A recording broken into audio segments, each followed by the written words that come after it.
That works. All right, so each of you should have a pen. Each of you should have a pen. If not, hopefully you and one of your partner does, if you don't. Here's what we're going to do right now. I want you to take that pen and write down the name of a person. Actually, I'm going to have you write down two people.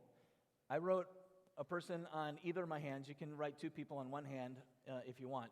But I want you to write down the name of two people you know, now wait for me to finish, who don't know Jesus. Who don't know Jesus. And that you would be willing to actually have a gospel conversation with. All right, don't write the name down of some celebrity who you will never meet and never have a conversation with.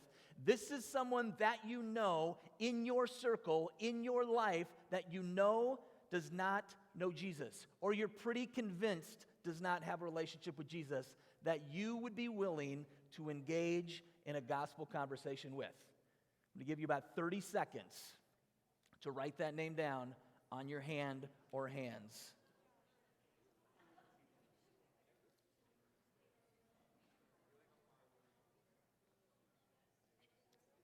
One of the names I wrote down was a neighbor of mine, and the other name that I wrote down is a former youth group kid.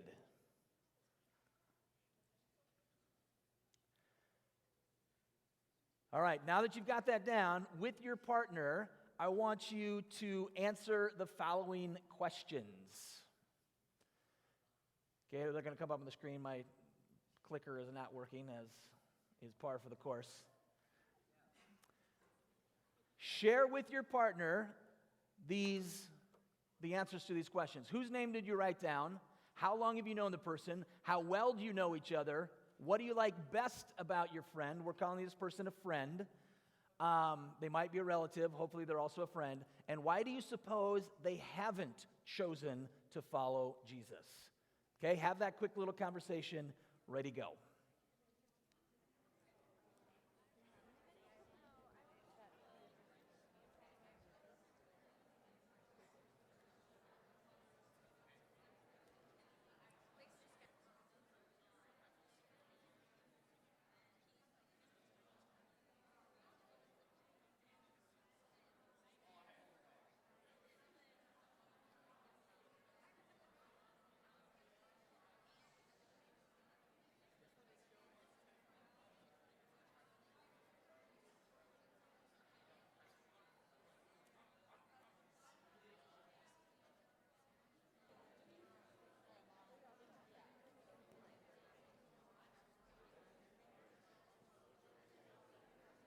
Okay, about one more minute.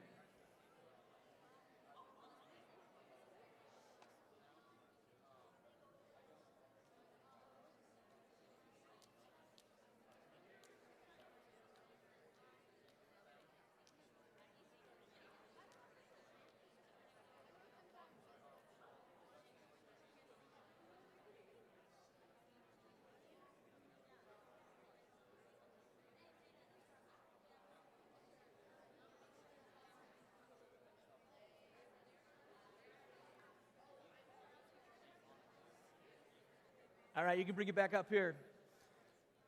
I think one of the problems that we have when it comes to evangelism and sharing the gospel is two things. Number one, we don't see a sense of urgency. And I believe one of the greatest lies that Satan tells us is, tell him tomorrow. No, the moment is not right. Wait until the timing is perfect. Wait until they come to you. Absolutely share the gospel, but do it tomorrow. Do it next week. Do it when the opportunity is perfect. And another reason we don't do it is because we're afraid. We are afraid. But the truth is, there are people dying who need to hear the gospel. There are people drowning who need to hear the gospel. Take a look at the screen.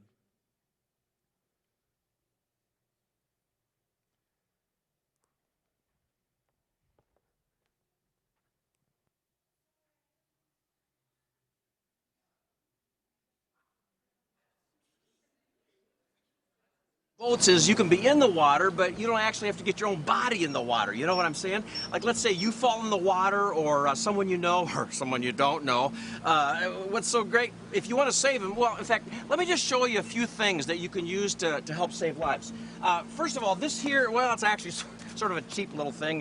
You use it when you're not sure of the quality of the person you're trying to save. You know what I'm saying? Lose this puppy, it's no big deal. But now this is something different. This is like designer swimwear. It's for the person who's drowning, but they still care how they look, all right? You don't want to lose that, though. That's really expensive. Oh, but this is my new favorite. I just got this new. This is what you call a reach pole. And the great thing about a reach pole is that, let's imagine that you have somebody drowning out in the water behind you. You just put it out as far as you can, and they'll grab on, and then you pull them into safety. I mean, it works great. It's terrific. You can get these poles in different lengths. This one is, it's a long one. And so remember, all you got to do, you just take the reach pole, you put it out to the person who's drowning, and you just make sure that they grab on, and then just, you pull them in, and it makes for a great little rescue story. You know what I'm saying? Makes you feel good, makes you look good. So this is my boat. I love my boat. I love my life-saving equipment. So you're a swimmer? Yeah, you could say that. Yeah, I'm a swimmer. I've been a swimmer since I was a little kid. In fact, I grew up in a swimming home, and most of my friends were swimmers. Wait, I did have some friends who were non-swimmers, but we weren't that close. You know, didn't have that much in common. But with swimming being an important part of my life story, not theirs, we just didn't connect, if you just know what I'm saying, you know. Do you have any non-swimmer friends now? No, I'd have to say that all my friends now are swimmers. Why don't you have any non-swimmer friends? I look at it this way. We only have so and so much time in this life. Why waste time on people you don't care about? You know what I'm saying? Couldn't you tell them they need to learn to swim? No, I don't think so. Because you see, swimming is a very personal thing. I mean, you just don't go rapping on someone's door saying, hey, if you don't accept swimming into your life, you're going to drown and die. No. You know, they wouldn't listen to me anyway. I mean, it's pretty tough to dive into a conversation with somebody and say, hey, you need swimming, or, hey, do you want to come to swimming with me some week? Nah, they're probably just going to laugh at me. You really think so? You bet your water wings they would. Couldn't you just show them how to swim? Oh, yeah, if it'd be that easy. If somebody's going to say, hey, I want to be a swimmer, presto, instant flotation? I don't think so. You got to teach them breathing and kicking and all that crawling stuff. And I'm no teacher. I'm no expert. Besides, I'm only one person. What difference can I make? Come on. Plus, I'd have to take time away from my job and my family and my swimmer friends and my busy schedule. You could at least tell them they're going to drown. Oh, they already know that. They do? Absolutely. Then why don't they become swimmers? Because they're stupid. Oh, come on. No, really, I've thought a lot about this, you know? I mean, I have no sympathy for someone who isn't willing to learn how to swim. I mean, if people aren't willing to become swimmers, let them eat wake. How often do you swim? I don't know. I mean, it varies. How often do you actually go swimming? Oh, I don't know. Not that often. Once a week? Nah. Once a month? Once every year? Okay, tell you the truth. I can't remember the last time I've gone swimming. But you call yourself a swimmer. You bet your butterfly I do. But you never swim. See, I don't need to swim, all right? I've done enough swimming in my lifetime to last an eternity, you know what I'm saying? See, and that's another reason I don't want to push this swimming thing on non-swimmers. I don't want to come across as one of these wetter-than-thou guys who says that there's only one way to deal with water. No, hey, let's face it, my days of saving lives, over. You do like swimming, don't you? I love swimming. I love swimming. Man, I got to tell you something. I used to be afraid of the water. No. Really, scared me to death. I would have drowned one day, but then I learned how to swim, and I wasn't afraid anymore. Was it fun to be afraid? Was it fun? Are you kidding me? It was a miserable feeling, but swimming saved my life. Why don't you look behind you? No, rather not. You realize there are some people drowning behind Oh, you. Take a Hey, look. hey, did I show you this vest here? It's really, it comes in really handy. Have I shown this to you? Yes, you did. Now look at them. Man, I can't believe the time. Hey, they're drowning. I'm gonna have to get going. I Look really at them. No. No.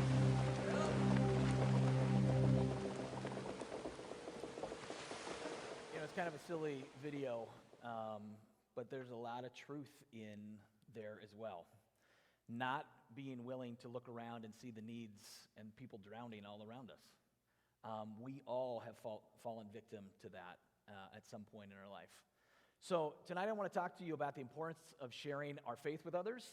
And I believe you can share your faith naturally and authentically, day in and day out, around three stories. So the first one is, we're going to call it My Story. My Story. We call it My Story because we're talking about the people in this room who know Jesus. It's my story. It's the story of who I really am and why I really need Jesus. Why is the story important? Because I can't suggest that you need Jesus until I let you know that I need Jesus. Some people's approach in evangelism is to go around and tell people why they need Jesus, why they're going to hell, why they are such a mess. But in this circle, we're talking about my story, and in my story, I need you to know how much I need Jesus. Not how much you need Jesus, but how much I need Jesus. So we're going to call the second story, the second circle, their story. Now we're talking about people who aren't yet connected to Jesus. Maybe the people you put on your hand. People who are not yet connected to Jesus. So to share my story with you, I must discover your story. Why is that?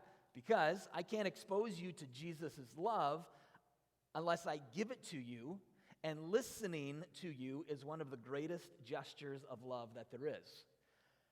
I can't convince you that Jesus is the answer unless I know your questions. I learn your questions by listening to you. And then the third circle represents God's story. We call the third story God's story because it's the best story in the world, and it's the one about God who made for us himself, who loves us in Jesus Christ, and if you haven't heard, apparently will stop at nothing to rescue us from the mess that we're in. So three stories, all connected. Ultimately, God's story is the best story we know, and it's the most important story to be told. And to share my faith with you, I must uncover God's story. Because I can't lead you to faith in Jesus without first introducing you to Jesus. Jesus is the rescuer, the one who plucks us from the water. So my story is drawn together with their story, and it's all a part of God's great love story for us all. We're going to take a look at some more videos, and the videos, some of them are going to be conversations between two people. One of them is a follower of Jesus, one of them is not. And it kind of unfolds what we're talking about with this three-story way of life, this three-story evangelism. So take a look at the first conversation.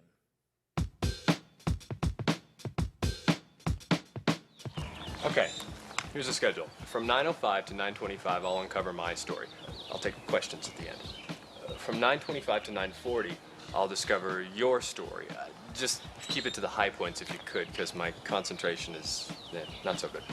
From 9:40 to 10 o'clock, I'll unfold God's story. Watch how I weave in bits of your story. It's really quite something. That means by 10 o'clock, we should be wrapping things up, and you can make your decision. Sound okay? No?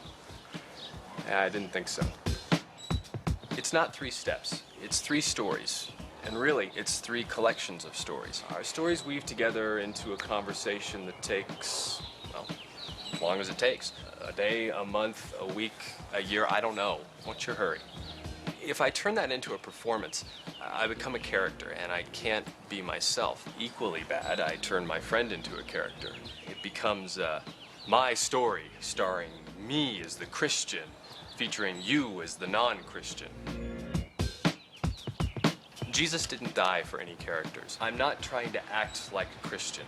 I'm trying to be my friend's true friend, whatever it takes, for as long as God gives us. All right, I jumped the gun with my videos, so that's not the one I was referring to. But it explains and lays out this three-story way of life.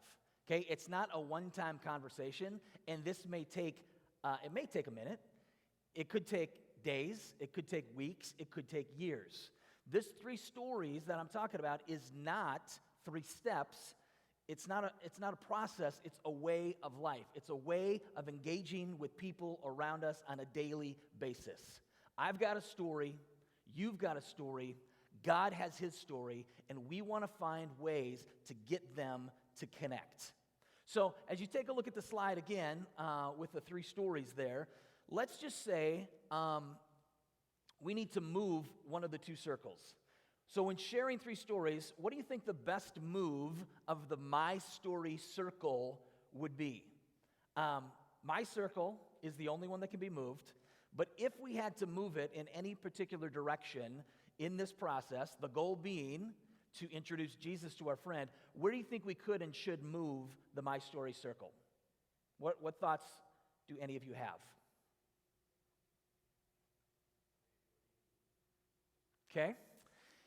In our living out 3 stories, in order to draw someone closer to Christ, my story, it can be drawn closer to their story, it can move closer to God's story, it can move completely away from all of the stories, but how am I going to, if I move my story in a certain direction, what direction should it go?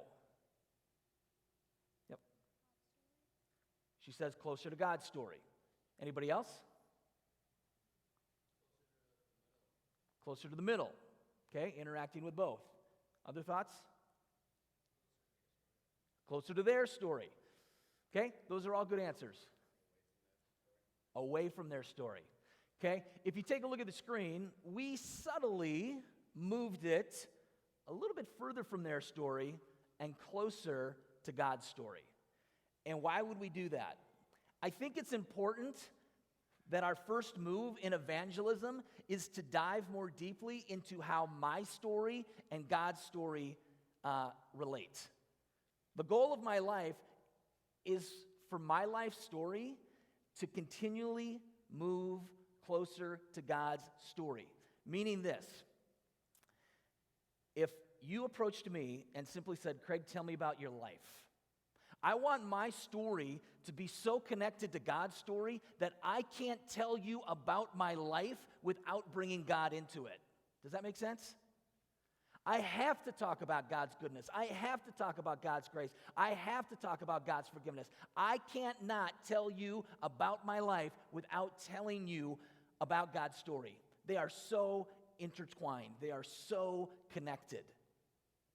In Matthew chapter 16, verse 24, 25, Jesus says, we will really find our lives only when we follow Jesus so close that we lose ourselves in him.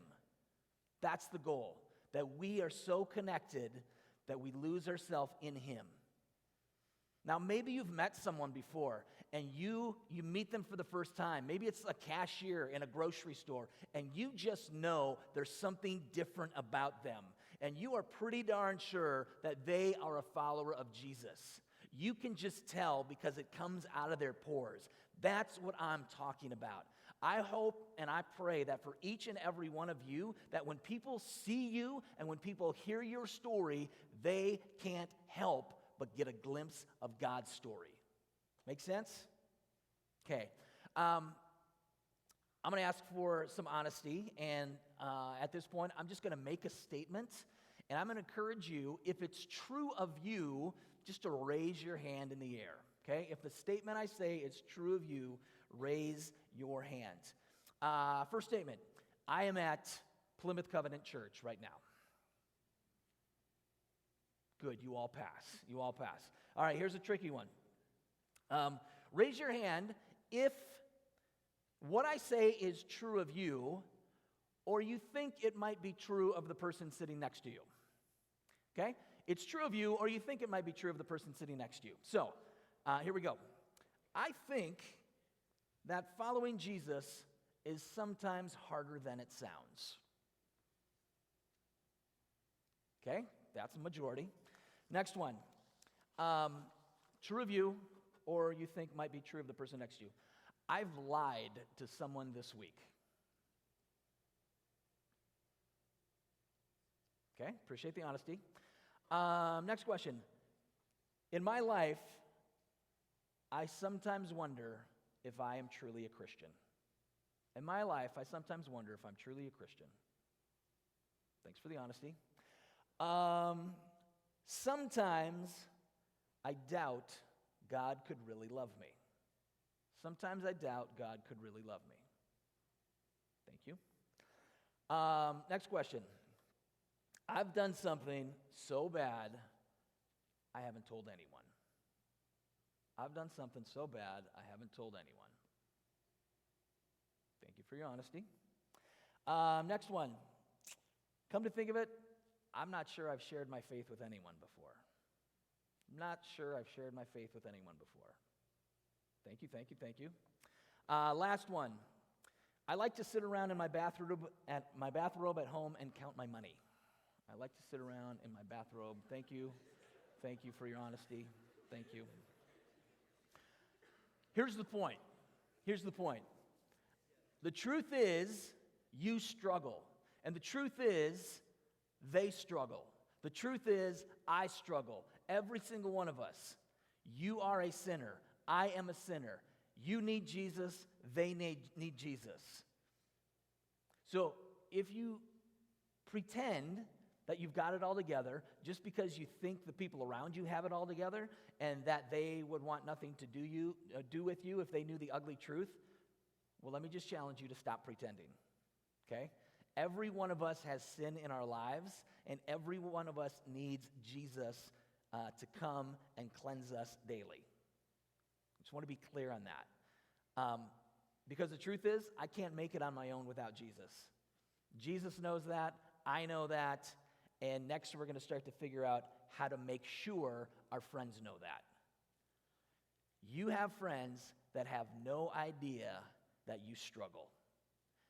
You have friends in your life that have no idea that you have questions, that you have doubts, that you have issues.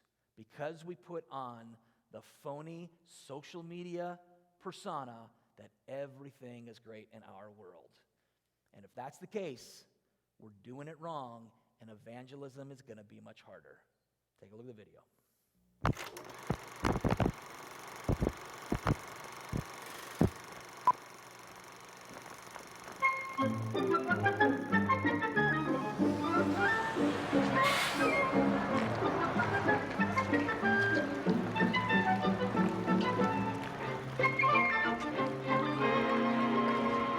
So you want to be a Christian?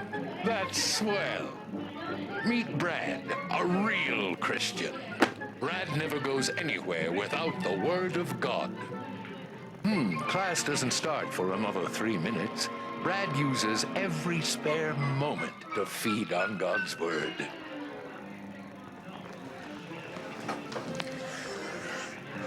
Dear Lord, Brad knows he can have a great witness with the lunchroom crowd. thank you for this beautiful people.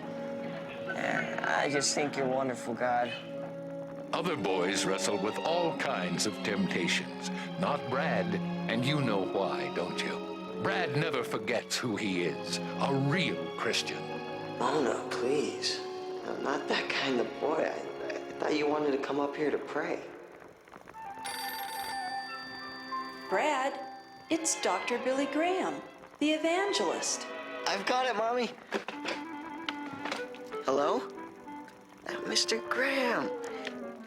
Oh, okay, Billy. Uh-huh. Oh, yes, I see.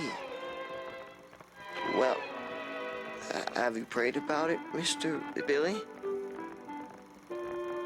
Well, what are we waiting for? Brad Norton, a credit to his family, his school, his youth group. A real Christian. All right, so some questions to follow up with the video. Obviously, the filmmaker is exaggerating things to make a point. What's the point? What's the point? Anybody? Yep. Seems like he's got no problems. Yep. Anybody else? What's the point?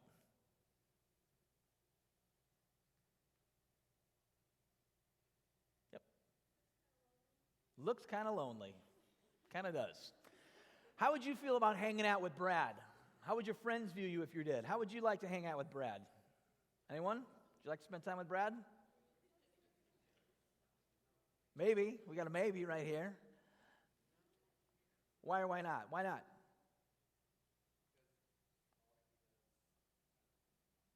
Okay.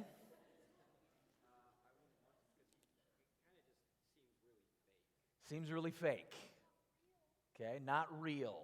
All right. Do you ever wonder, though, if that's how we appear to the world? Or how we try to appear to the world? Okay. Why do you suppose Brad acts the way that he does?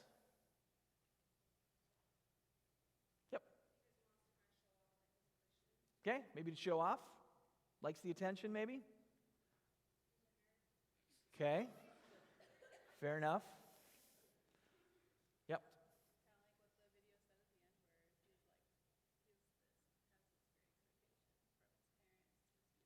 Okay. Yeah, expectations. Parents, school, church, yep, all those things. And how do you think this is going to affect his lifestyle, or his persona is going to affect his faith sharing?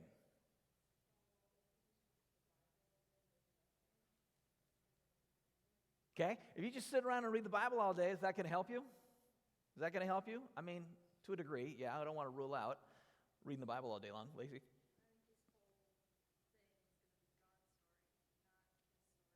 Okay.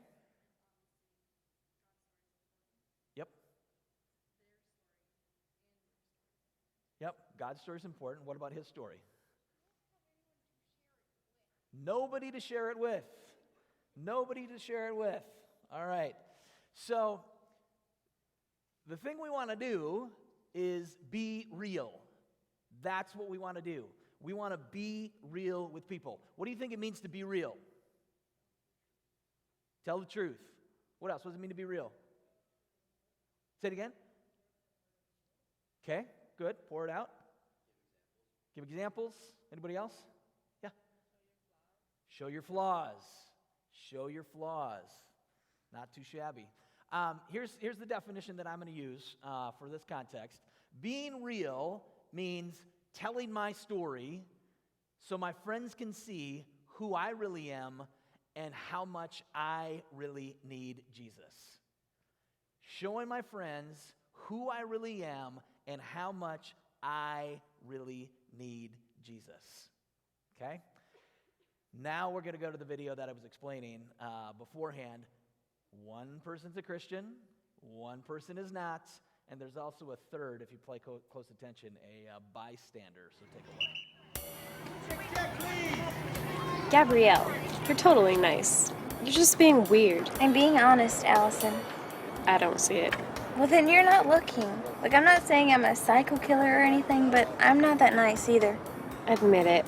You're just being dramatic. You so don't know what you're talking about. Why is this hard for you to accept? Because you're a poser. How am I a poser? Look, all I'm saying is I'm not a Christian because I'm nice. I mean, I'm selfish and I'm moody. Don't interrupt me. Like, I'm short-tempered, and I don't even like people that much. You love people. I really don't.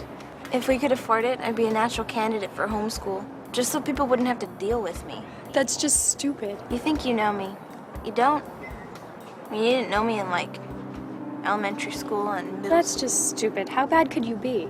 I think we have a different understanding of goodness. No, you're making a big deal out of nothing. But it's not nothing, Allison. You haven't seen how mean I can be. Exactly, and if I haven't seen it, how bad could it be? People like you. You like people. End of story. That's sweet, Al, but dumb. Like, I was mean to my family this week. I almost went off on my mom this morning. Well, big whoop, Gabrielle. Almost. Everybody goes off on their mother. Oh, so that makes everything just fine. So you won't mind if I really... That's not what I'm saying. What are you saying? It's okay to be mean as long as I'm not mean to you? I'm saying you take yourself too seriously. I mean, is this some sort of attention-getting thing? Am I supposed to make you feel better about yourself? Because that strikes me as kind of needy. That's not what this is about. Certainly not above that, but... Look, one of my favorite stories about Jesus has him meeting this guy who was born blind, right? And he heals him, and so for the first time in his life, this blind man can see. Got the picture? Look, it's not a trick question, Allison. I'm like the blind man. I'm starting to see things that I never saw before. And not because I wasn't looking, but because I was blind to those things. And what I see now is a gift. And I'm saying you can see now because you're not a little kid anymore. It's more than just that. I've been blind to my selfishness. Blind to the bitterness hiding behind my sarcasm. I've been blind to my lust, my pride, my greed. Excuse me? Did you just say you were blind to your lust? Because I can't help noticing that guy over there is totally checking you out. Killing me softly, Al. It's not like you've done any real damage, Miss Sensitive Head. How do you know? I mean, I said some pretty mean stuff when I was in middle school. You know, there are girls today who have a reputation because I lied about them in the 8th grade. You're a senior, Al, read a book. I mean, people do horrible things because of how they were mistreated as children. I have no idea the damage I've done. No idea at all. Gabrielle, by that standard... Exactly. Still. All I'm saying is just because I'm not as bad as I could be, doesn't mean I'm as good as I want to be. Or as good as I think I should be. And I'm saying, big deal, you're human. Yeah, that's true. I'm just saying. Right. Right what? Right, you're just saying I'm only human. What's that supposed to mean? It means I'm capable of the best and the worst. Here we go again. When I'm mean or arrogant or lusty or sneaky, I mean, sometimes I just feel so disappointed in myself. A lot of the time. Welcome to the club. Yeah. That's why I think it's such a miracle when God helps me show a little self-control. And I thought you were a good little Christian. I doubt there's such a thing. I'm a Christian because I need Jesus. Today, right now. And you don't think that seems needy? I think that seems completely, utterly, and totally needy.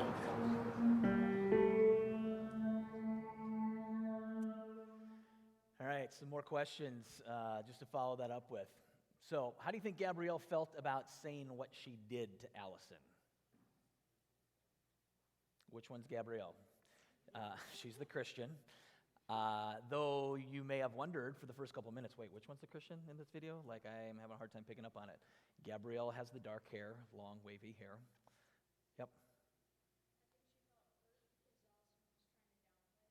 Okay, maybe. Yep. Vulnerable, right? Yep. Gabrielle's trying to throw all of her junk out there, and it's kind of being downplayed a little bit, but she is being vulnerable. Okay, yeah. Felt like her friend was not listening. Okay, not really taking it in. What do you suppose Allison was thinking as Gabrielle was dumping all of this stuff? What might she have been thinking?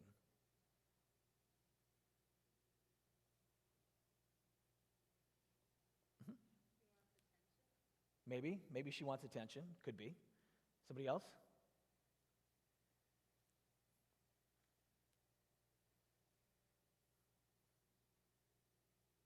Yep. Maybe. This is awkward. Okay. Do you suppose that all she could have been processing? Wait a minute. You're a Christian. I thought you were supposed to have all things together, have it all together. And now I'm learning, maybe for the first time, that you don't. I feel like you can kind of almost see her processing through that. When it comes to faith sharing, what might be some advantages in doing what Gabrielle did? What could be some advantages?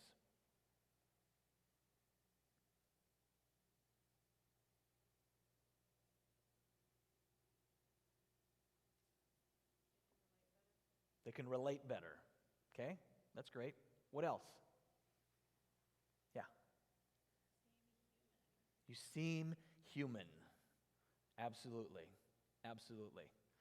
So going back to being real, I want to suggest a few advantages to being real when it comes to faith sharing. And number one is this. If I start by pointing out all the reasons you need Jesus, I'll make you defensive, probably even angry. I know you've experienced that at some point in your life. Somebody coming up to you and saying, hey, let me tell you what you did wrong. Let me tell you what you need. Whoa, time out. Let me tell you what you need, right? Whoa, wall goes up. But you know what? A wall's not going to go up if you're sharing with a friend, someone you know, the reasons why you need Jesus. No need for them to get defensive at that point, all right? It makes people defensive. It makes people angry. But if I reveal the reasons why I need Jesus, you just might do your own soul searching in the process. So that's reason number one. Reason number two, if my friend is one of those people who believes they're not good enough to be a Christian, they have done so many horrible things, no way is there a God of the universe that could possibly love me after all the things that I've done. If they can see that you need Jesus, maybe, just maybe, they will come to the realization that they too are a candidate for Jesus. Me being real can help them see that Jesus is for the sick, that Jesus is for the flawed, that Jesus is for the imperfect people just like me. And then number three, I can't tell you the truth about Jesus if I start with a lie about myself. Shame on us if we want to tell people about Jesus, but we're going to start out with a lie about who we are. Now, I would love to tell my friends who don't know Jesus that when Jesus came into my life, that all of my problems and all of my issues completely disappeared. All of my problems were gone. But then what happens if they come over to my side? What happens if they come over to our side, and they become a Christian and they find out the truth, that all of their problems didn't go away, that all of their issues didn't disappear, that they still had struggles in their life? Because now we run the risk of them coming up and saying, hey, you lied to me. You said that if I came to your side, you said to me if I gave my life to Christ, that all of my problems were going to disappear, that they just vanished in thin air. You're a liar. Not only does it make us look like a liar, but it makes God look like a liar as well. So I don't want to give Jesus a bad name in the process. I don't want to tell someone the truth about Jesus by starting with a lie about myself. So we tell the truth, who we really are and how much we need Jesus every single day. But if we do that, got to be honest, not everybody is going to see it that way. So let's take a look at the next part of Gabrielle's story. I heard you talking to that girl yesterday. Excuse me? That girl? She's not a believer. Oh, yeah, Allison. Yeah, she's an old friend of mine. Yeah, you were doing it wrong. Was I? You're... Joel. Yeah, Gabrielle. So what it is exactly that I was doing wrong? The way you went into that girl. Oh. It's okay, it's not easy. Yeah, say more about that. Oh, it's the hardest thing you'll ever do. Confronting someone with their sin. But you can learn. How can I? Listen, I'm not ripping on you, okay? But you missed a divine appointment. You may never get that chance again. Joel, Allison is my friend. We see each other every day. Yes. She's your old friend. Like, before you were saved. No, like since 10th grade, so like 3 years? I don't understand how you can call... it doesn't matter, okay? You didn't point out her sins. You didn't talk about salvation. You didn't give her an opportunity to receive Christ. As far as you know, maybe we prayed later. Did you? No. I didn't think so. You made it sound like you're not even saved. I don't think so. But you did.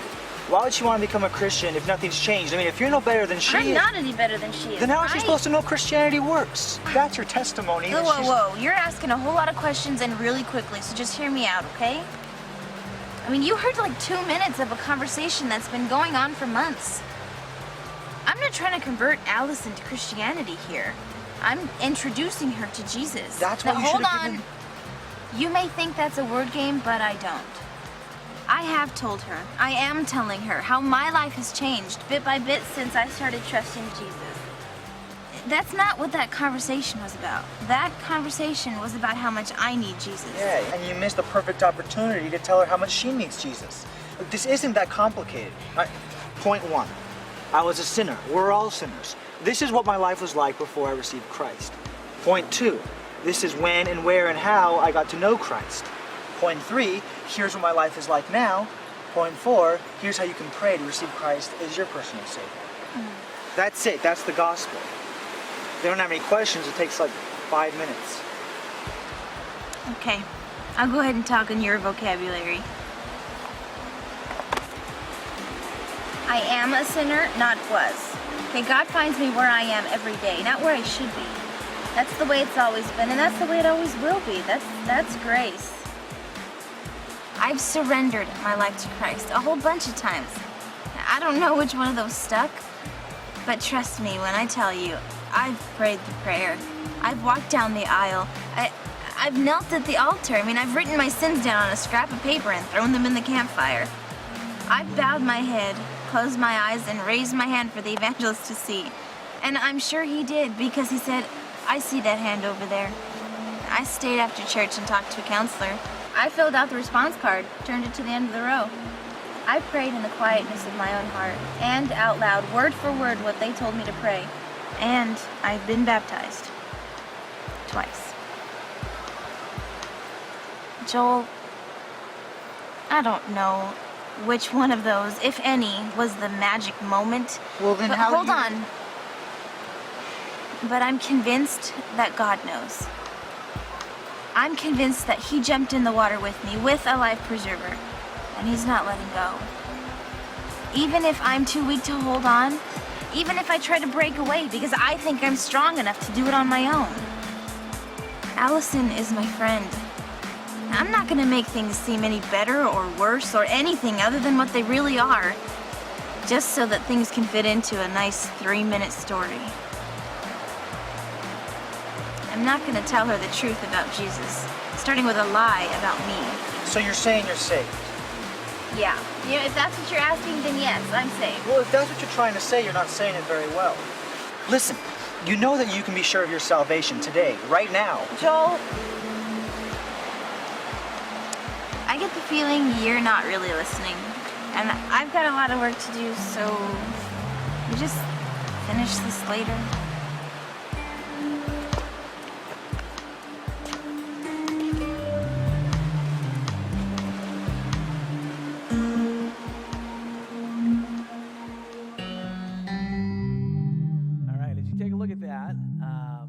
Questions before moving on.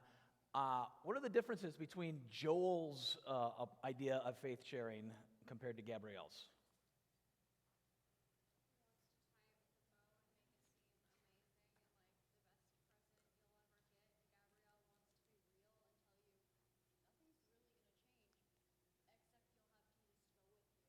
Okay.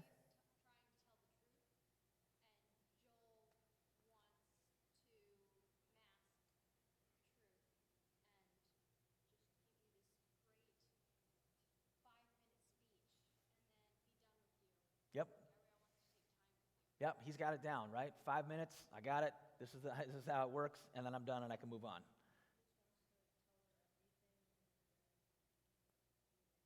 Yep, let's just get it out there in a few minutes.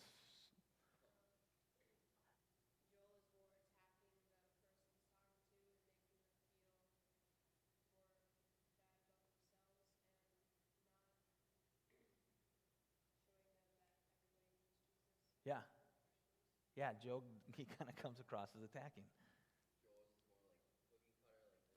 Yeah. Cookie cutter, that's a good. Yep, that's good. And why doesn't Gabrielle like Joel's method? Because it's cookie cutter? Different story for everyone. Yep, those are all great answers. So be real, and be real right now. Right now. Gabrielle and Joel disagree about a lot of things, including which parts of their story to uncover. Joel uses a testimony, right? Number 1, life before Christ. Number 2, the act of being saved. Number 3, how things changed after that. And maybe that works well when you're giving a speech or preaching a sermon, but when you're sharing your faith with a friend, with someone you know, a loved one, and you're having a personal conversation, think about how you chat with your friends.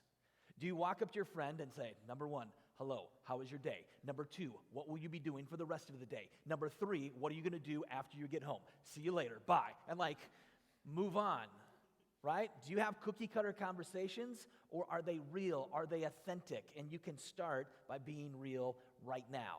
So, you have a partner, and we're going to start being real right now. And you say to yourself, Pastor Craig, this is going to be awkward to be real right now. But if you're going to do it on the beaches of Alaska with perfect strangers, you should be able to do it with your team who you're going to Alaska with, or people in your youth ministry and church who you see on a weekly basis. So, here's what we're going to do. We're going to practice what we've learned about being real so far. So, I'm going to ask you and guide you and your partner through a conversation. One of you answers the first question, then your partner will answer the same question before you move on to the next. Take turns going first. So this time, the second person should answer first, and so on and so forth. So here are some guidelines to these conversations. Number 1, should come as no surprise, be real. Be real, answer honestly, open up. Number 2, be respectful. Respect one another by truly, truly listening. Number 3, don't race through the questions. There is no prize for finishing early. And number 4, if you need to, you can pass on a question. Not because you don't want to think about it, but sometimes saying nothing is the most honest response. Okay? So, question number 1, back and forth. Number 2, back and forth. Oldest person goes first. Be real, ready, go.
I'm going to give you about 2 more minutes. 2 more minutes.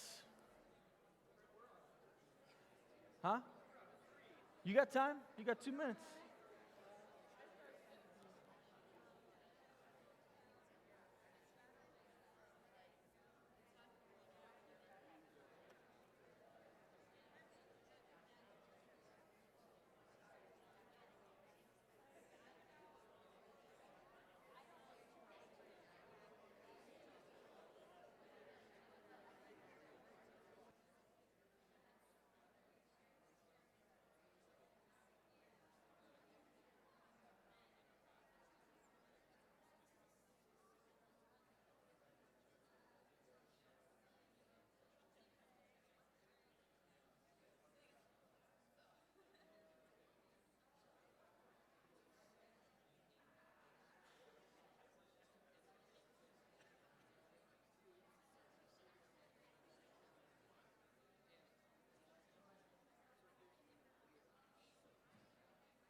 One more minute.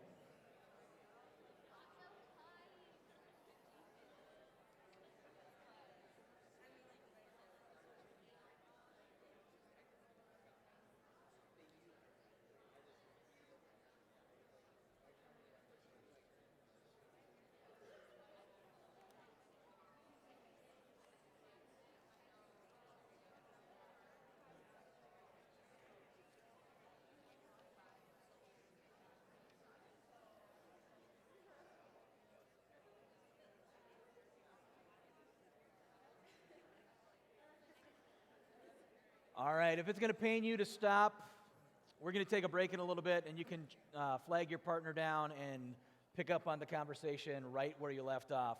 But I want to say congratulations for those of you who chose to be real, because if you did, honestly, you've done one of the hardest things in life. One of the hardest things in life is being real with one another. It's hard to do that in large groups. It's hard to do that one-on-one. You know, it's interesting as I think back to part of Gabrielle's story where she said, you know, I really don't even like people that much. And she said, yes, you do. You love people. No, I really, really don't. That's a hard place to be as a follower of Jesus, to say, I don't like people. And to be honest, it's easier for me to love people than it is to like people. It's easier to love people than it is to like people. I don't know if you ever have heard of a little boy named Charlie Brown. He's got a friend named Linus. He carries a blanket around with him. And Linus once made the statement, I love mankind. It's people I can't stand. People I can't stand. Have you ever felt that way? Man, life would be so easy if it wasn't for people. Youth ministry would be so great if it wasn't for students. Like, it would be so awesome. No, honestly, what I hear more often, I'll just be honest, what I hear more often in my circles when I get together with youth workers is youth ministry would be so wonderful. Parents are so challenged. That's what I get most often. Don't tell your parents I said that. But that's what I hear most often. But let's think about this. Think about it for a moment. Think about someone in your life who is hard for you to love. Okay, don't say them out loud. Don't point to the person next to you. Stop pointing. Think about someone who is hard to love. Now think of a word that describes how you feel when you know you're not being loving towards that person. Think of a word that describes how you feel when you know you're not being loving toward that person. Now watch the video.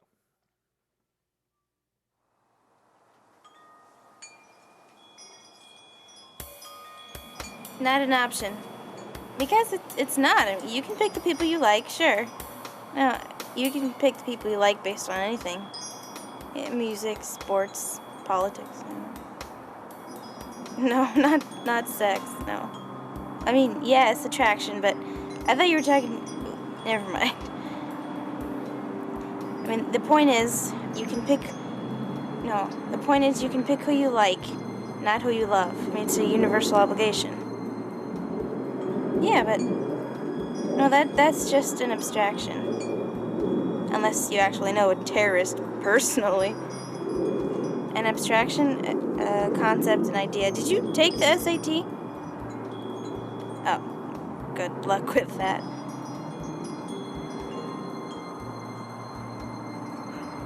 Yeah.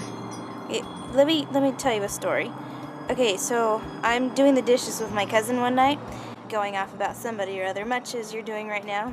No, I don't think that means you have to like the person, but not liking somebody doesn't get me off the hook from loving him. That makes absolutely no sense to me. Because? It just doesn't. I mean, if I don't like someone, there's usually a reason for it. I can't just turn that off and love them. I mean, I don't even know what that means. It means you don't get it. Exactly. But you're also saying you're not sure there's anything to get. Exactly. So convince me I'm wrong. Hold this. Am I about to look foolish here? Relax, it's me, okay?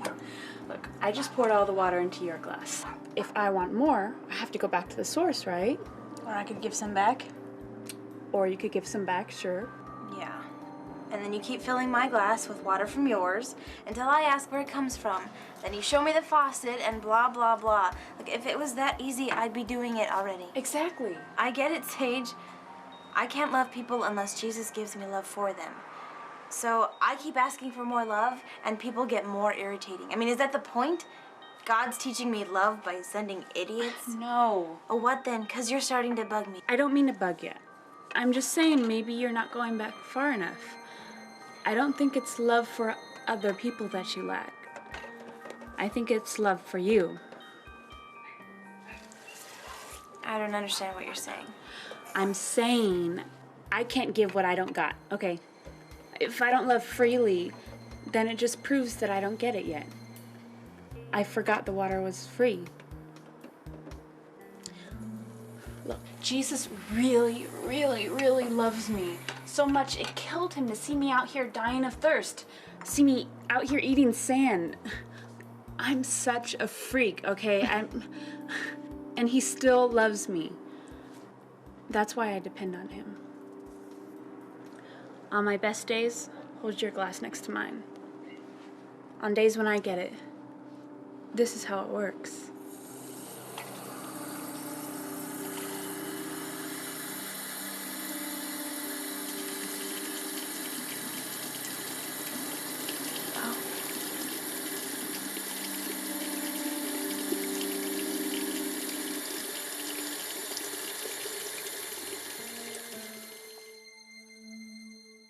So we are called to love other people.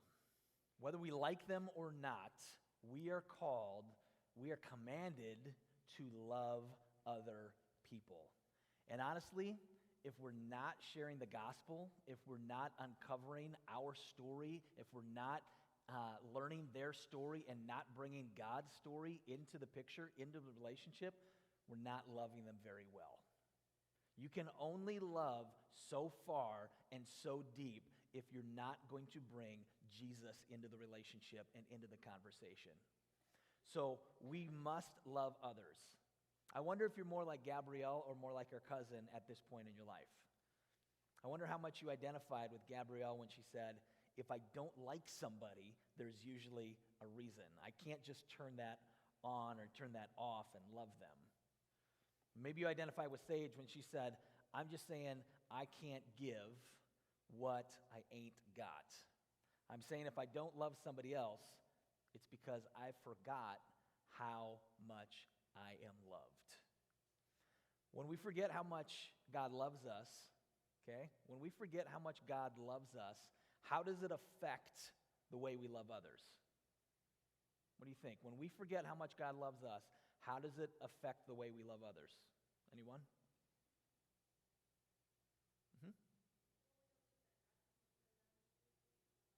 Okay. Yep. What else? Yeah.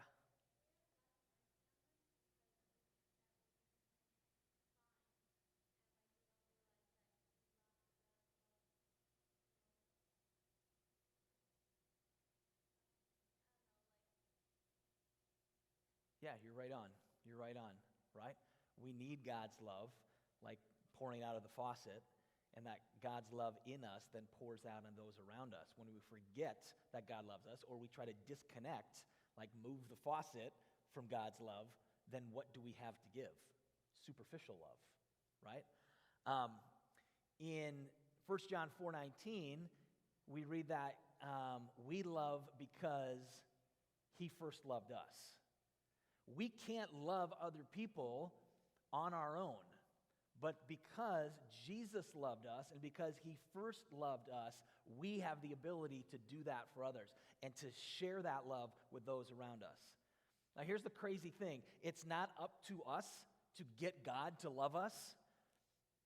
And a lot of us waste a lot of time and energy trying to earn people's love, trying to earn love from a parent, earn love from a coach, earn love from a boyfriend or a girlfriend.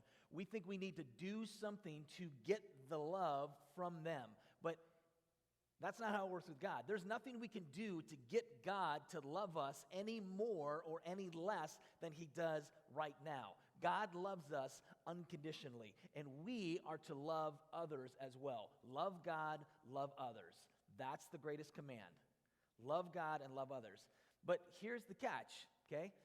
We don't have to do anything for God to love us, but we do have to do something to remain in his love. To remain in his love, to remain under his protection. What do we need to do? Okay, this is just, you don't need the answer, but what do we need to do to remain in his love? That's the question. And the next video is from a pastor, speaker, evangelist by the name of Ephraim Smith. He spoke a few years back at a conference that I was at, and this was one little segment from that conference as he is talking about God's love.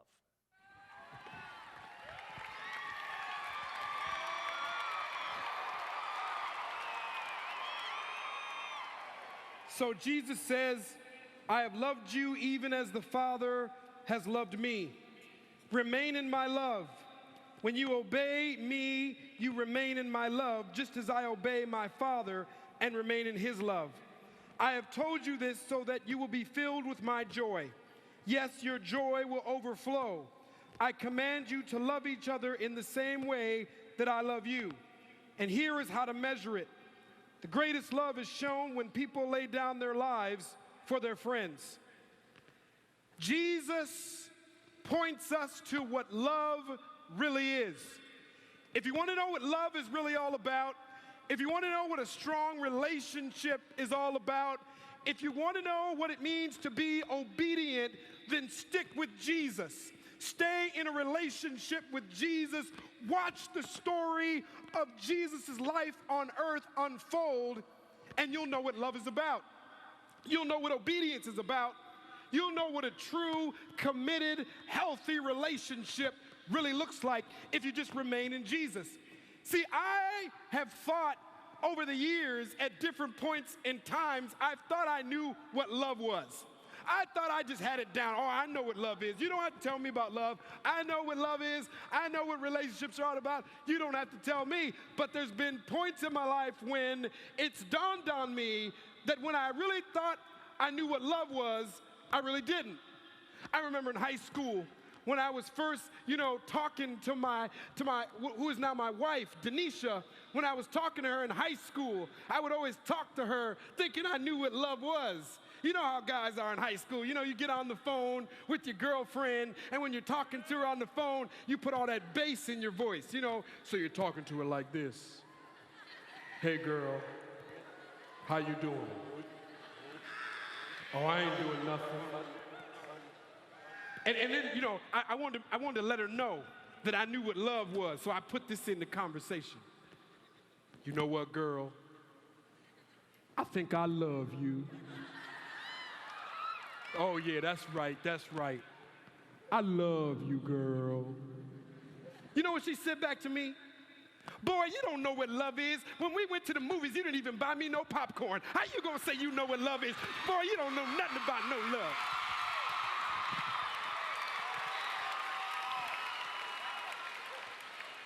All that bass came out of my voice. I was like, okay. See, there are times in your life when you think you know everything. You think you know all about love. You know all about relationships. You know all about obedience. You don't truly know what love is about unless you remain in Jesus. I mean, if you stick close to Jesus, if you are in an intimate relationship with Jesus on a daily basis, if you let the story of Jesus invade your life, you will know what love is. There is no greater love than one that would give his life for many, for all. If you want to know what love is, stick with Jesus. If you want to know what commitment is, stick with Jesus. If you want to know what obedience is, you got to stick with Jesus. Hey!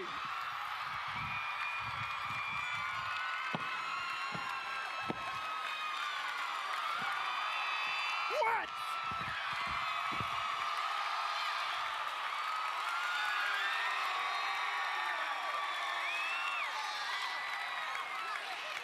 There is no greater love.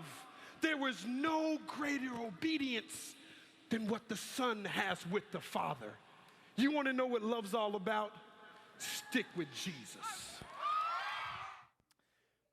We're going to take a little break, but before we do, I'm just going to pray at this point and simply pray and ask God to help us understand more about his love for us. More about his great love. Because the more we get it, the better chance we have at communicating that to our friend, communicating that to the people that we wrote on our hand. Okay? So let me pray. God, I want to just pray for each and every person in this room that you would continually reveal to us your unconditional love for us. God, help us understand more and more and more about your love for us. And God, may we remain in your love. May we embrace that. May we allow you to invade us. God, help us to get it so we can pass it on and help our friends get it too. I pray this in Jesus' name. Amen. We're going to take a little break because you guys have been sitting for a while. It's not going to be long. We're going to break for 5 minutes, stretch, do a cartwheel, do whatever you need to get the blood flowing.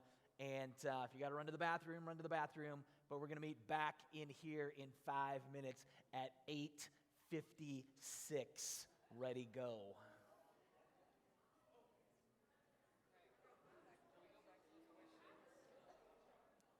I'm not stopping you. So we can actually see them? Who?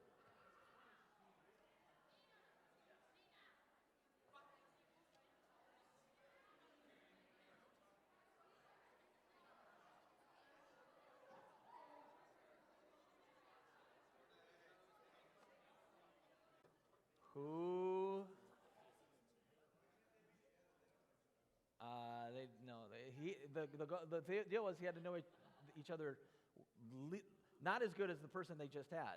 So you know each other better. So Luke, do you have a partner back there? Luke, all right. Well, one of you guys go with Luke, and there you go. Yeah, done. It's that easy. That easy. All right, so we're going to get really, really practical right now. Super practical. We live in a world where everybody talks and nobody listens. And listening has become a rare art form. And I'm especially talking about to your peers, many of whom have no one who cares enough to pay attention to them. And listening is a huge demonstration of that. As we talk about 3 stories, doing life, sharing stories, engaging with one another, it's not just about talking. Yes, it's important to know what you're talking about, but it's equally, if not more important, to listen, because you're not going to know what you're talking about unless you've taken the time to listen. So if I learn to listen, I'm going to discover their story. And I'll learn the connecting points where their story connects with my story. And before it's over, I'll see where God's story connects to their story, which takes the conversation to a whole new level. And that's not just about listening to my friend either. It's about listening to Jesus while I'm listening to my friend. Have you ever been in a conversation with someone and you know you need to pray for that person? You know God's telling you to pray for that person. So as you're listening to the person, you're also having a conversation with Jesus at the same time. You're listening to them, but you're also listening to Jesus, and you're saying, Jesus, what do I say? Jesus, where do I go? Jesus, do you know what I'm talking about, some of you? I hope that you do. So it's about listening to Jesus as you're listening to your friend as well.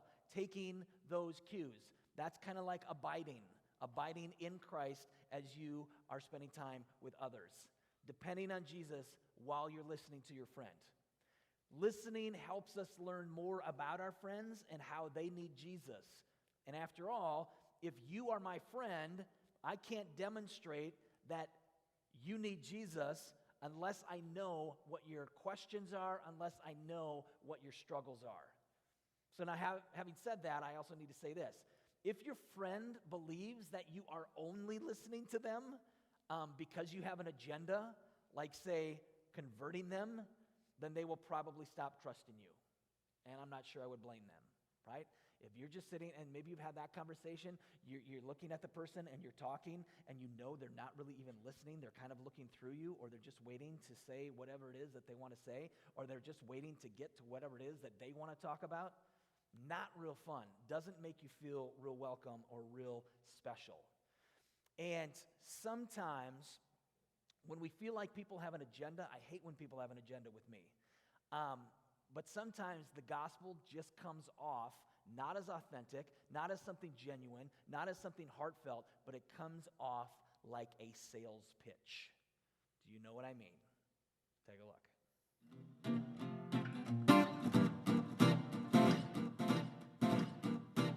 He is the pearl of great price. He is the treasure hidden afield. He is the balm of Gilead. I wonder how you say that in Klingon. I know what you want. You want answers. You want the real truth about evolution. I know what you're thinking. Actually, I'm thinking you've got great answers to questions I'm not asking.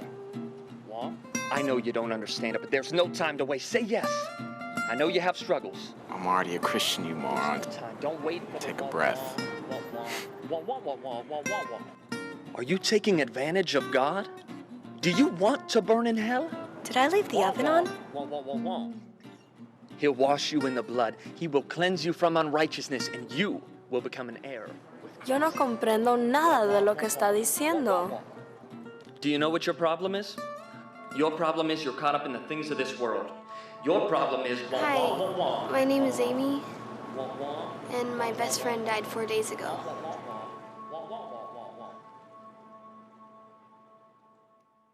Wouldn't it be good to know whether or not somebody had a best friend that died recently before trying to share the gospel with them?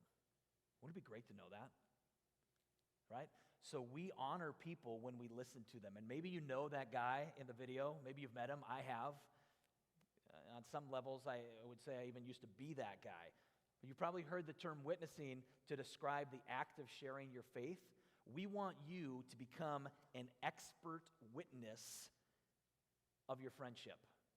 We want you to know their story so well that you could consider yourself an expert witness of their life. What do you believe is your friend's biggest needs?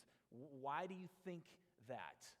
You become an expert witness of your friend when you take the time to really hear their story. Because people listen to people who listen, right? People listen to people who listen. By listening to others, I can learn their struggles. I can learn their questions. I can find the connecting points with my story. Even if the details are different, we can still connect, and I can offer Jesus as the solution to their deepest problems. And in that process, I can show people that I care enough about them to discover what they really think and feel. I care enough to set aside my own agenda and truly, truly, truly listen. There have been times where we have gone out to share the gospel with people, to have conversations with people. The goal is to try to share Jesus with them. And then we've come back together after going out as a team. And I've heard some people say, yeah, I sat down. Like some people would say, well, I talked to 12 people. I talked to 15 people. Wow, that's great. And then other people would say, I talked to one person and it lasted 2 hours. Wow, did you ever get to the gospel? No, I just listened. Right? So was that day a failure? Oh, you only got to one person? I got to 15. You only got to one and you didn't even get the God. Like, is that a failure? I don't think so. People listen to people who listen. And if that conversation never happened that day, who's to say it didn't happen an hour later or the next day or next week? Sometimes we are a part of the process and we don't necessarily see the fruit, but we plant the seeds. And that's a beautiful thing regardless. But we're going to test now to see how well you listen, okay? We're going to test how well you listen. So I'm going to show another clip, but listen carefully for the listening skills mentioned in the next video, because we're going to discuss it when it's done. See if you can pick up on some of the listening skills mentioned. Listen. Escucha. Listen. You want to know how I'm doing? You want to know how I'm doing? Don't ask. Seriously, don't ask if you're not ready to listen. I'll just say fine. It's the answer I'm trained to give. Whether it's true or not. It's true or not. Shallow answer. A shallow or answer shallow to a question. shallow question. Most people don't really want to know. know. They assume that I know they're just being polite. I don't think that's polite at Eso all. no es educado para nada. Short questions get short answers. You want to know how I'm doing? Ask what I've been up to, what I'm working on. What's up with my family? If you're asking me, If you're asking me, and I sensed your word. Most of the best questions don't have question marks. Tell me about your sister. I'd like to hear about your job. Tell me how you felt. Tell me what you mean. I'd like to know more about that. You want to know how I feel when you ask questions? When you ask questions that way, I feel included. I feel like I I belong. feel cared for. I feel like I Siento belong. que pertenezco. Please. If you already know the answer, then it's not really a question, is it? Question, is it? It's a test. I hate tests. Yo odio los I exámenes. detest les examens. Don't make me look foolish. Don't trick me. Don't use me to make a point. If you're serious, Ask what I think. ask what I think. Ask how I How I feel. feel. Ask an honest question. Ask an And wait honest for my question. honest answer. Wait for my honest answer. Learn from silence. If I don't answer right away, if the silence goes on too long, Ask what that means.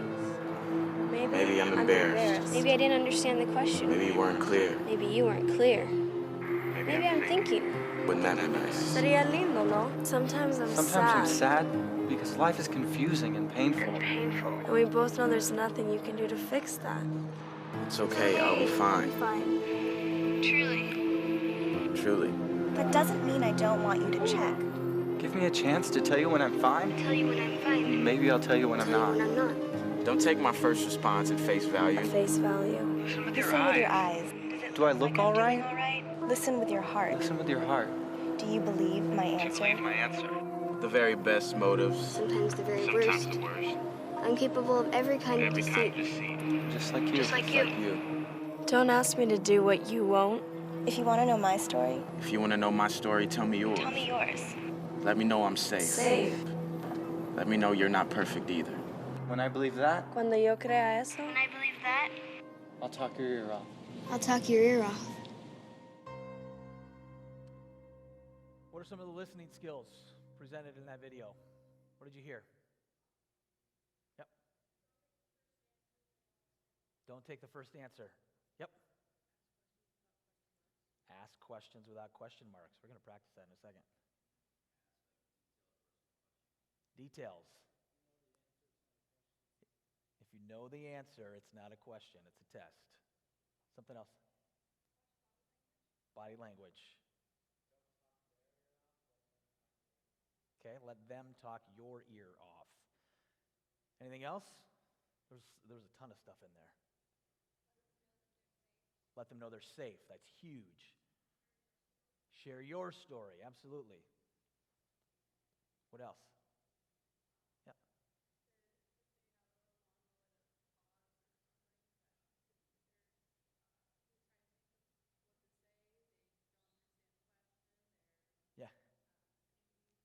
Yeah, silence could mean a lot of things. Could mean they're confused. Could mean they're thinking. And a good follow-up is, tell me about the silence. What does the silence mean? Okay? Yeah, those are all great answers. I want to share with you what I call the 5 laws of listening. 5 laws of listening, okay? If you can grab onto one of these things, it's going to change your relationships. If you can grab onto all 5 of these things, watch out, okay? Things are going to go to a whole another level. Law number 1 is this. Somebody has to go first. When you're in a conversation with someone, when you are engaging with someone, when you're doing 3 stories with someone has to go first. And guess who gets to go first? You do. You're the one that knows Jesus. You're the one that wants to bring them into a relationship with Jesus. You go first. You're not going to sit down with them and have them share all of their stuff. You get to go first. You get to go first. Let's say Johnny comes up to me and says, hey, Pastor Craig, what's your deepest, darkest sin? Whoa, Johnny, hey, buddy, pal. People don't share stories when it's unsafe, right? Or when they feel it's unsafe. Why should they? So make it personal, make it safe by opening up first. You tell part of your story. So let's say the same uncomfortable topic comes up. Johnny wants to share with me, and Johnny approaches by going first. He says something to the effect of, hey, Pastor Craig, I've been feeling down a lot lately, and to be honest, when I feel down, it kind of plays on my weaknesses. I found myself really struggling with trust and with hope right now in my life. I mean, I'm holding on, but man, I really feel tempted. Can you relate to that at all, Pastor Craig? Whole different situation, right? Doesn't that feel a whole lot better than, hey, why don't we just start off with what your deepest, darkest sin is? You go first. Time out, right? We can make it safe for our friends to acknowledge places where they also struggle by just going first. Some of you in this room are leaders in your small groups, leaders in the student ministry, and what I tell you and what I've said to you is if you want others to open up in your small group, guess what? You go first.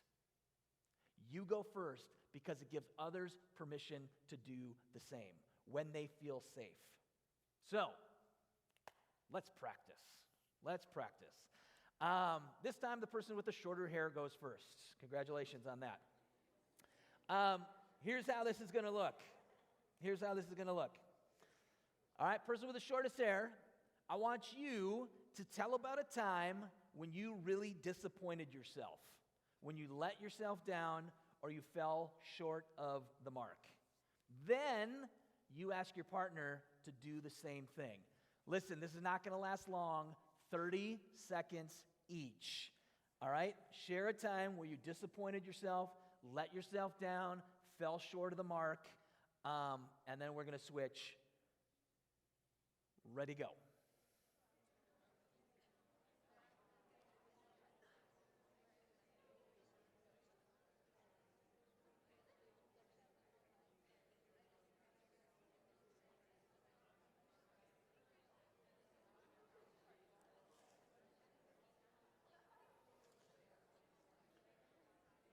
You got about 10 seconds left is all, and we switch.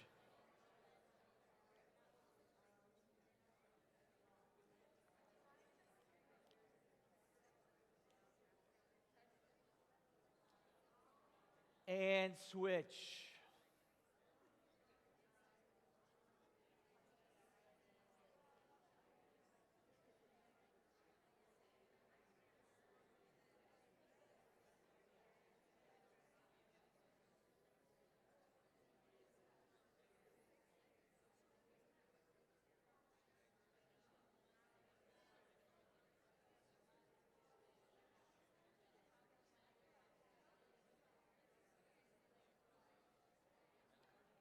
Few seconds.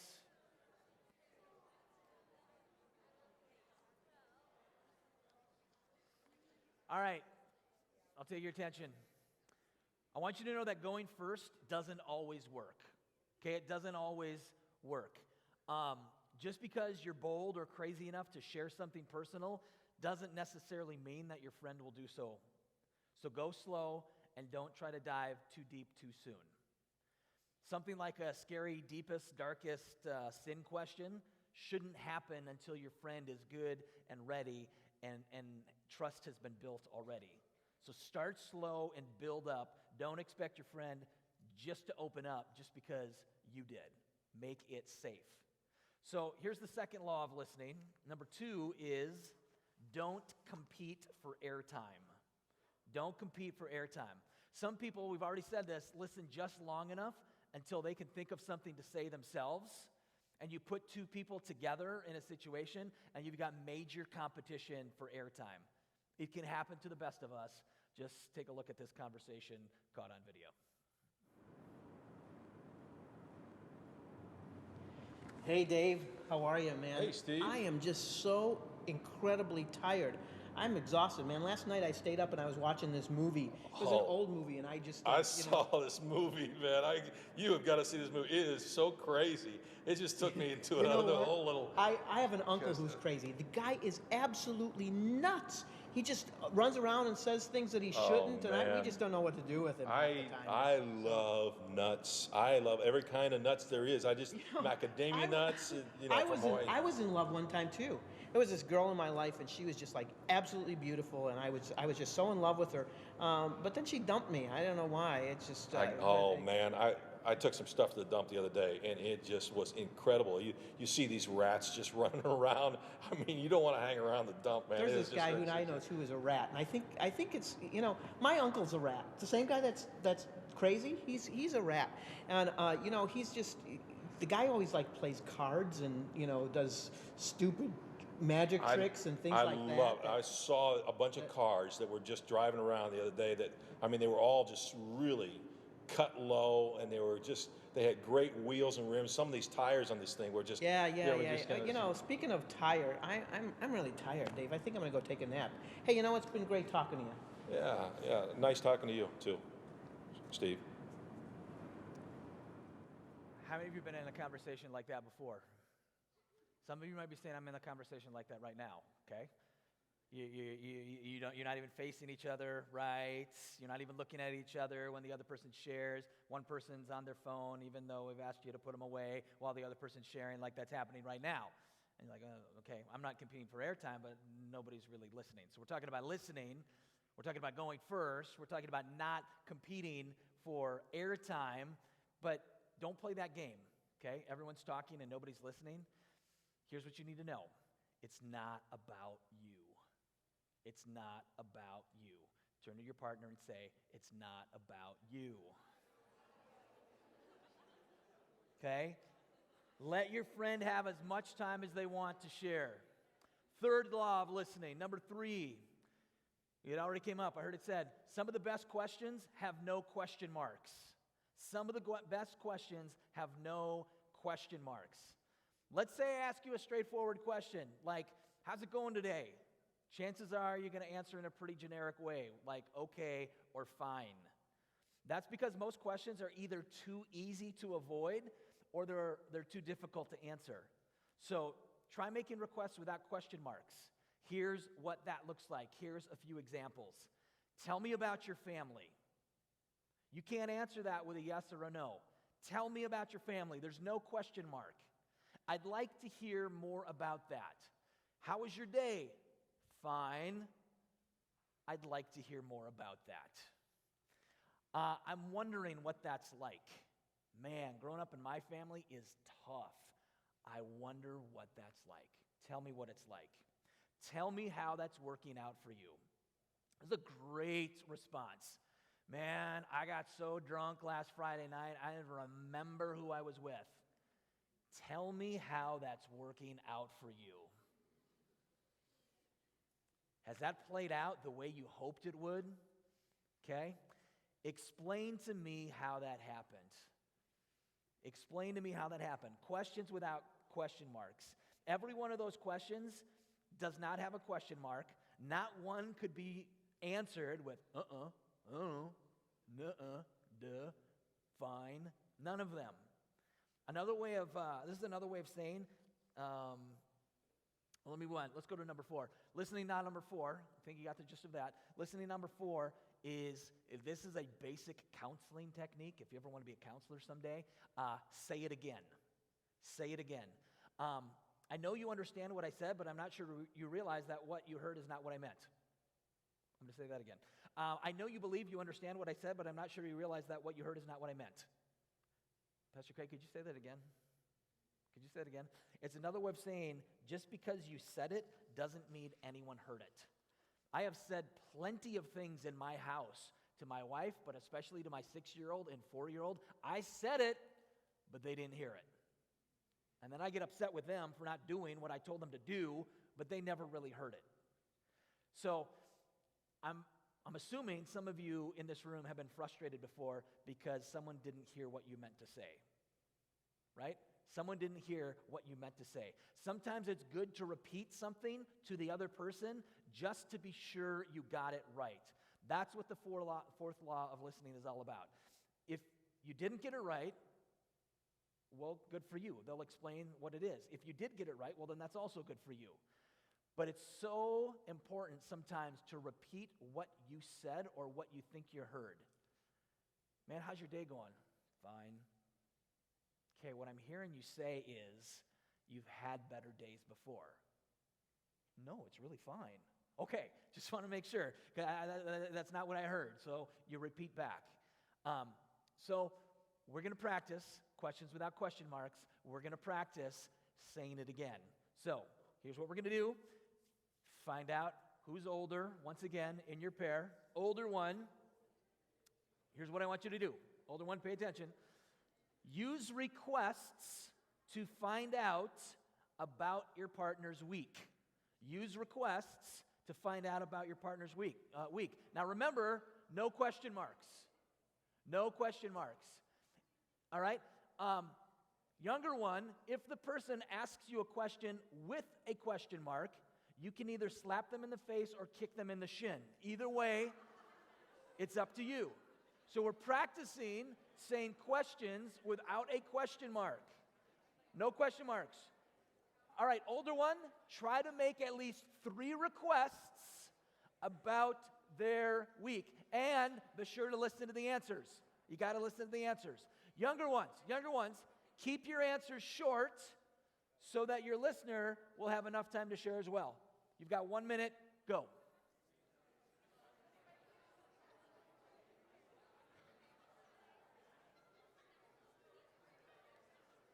This takes practice. It's tricky.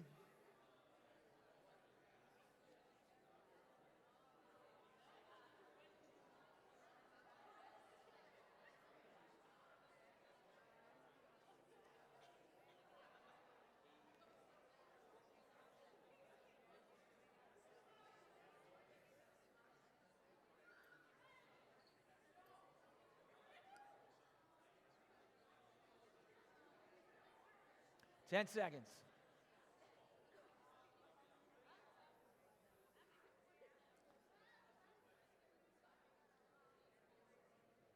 All right.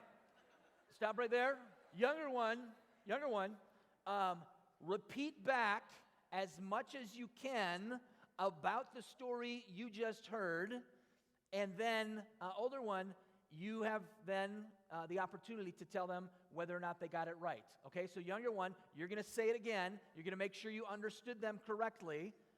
All right? As much as you can recall, younger one or older one, listen. The younger one, am I off? Okay, whatever I said, don't do what I said. Let me say it again. So the one who was just sharing, that was the older one, right? Okay, that was the younger one. Whoever was just listening, repeat back what you just heard, and then give them an opportunity to either say, yes, that's correct, or no, you're way off. Ready, go.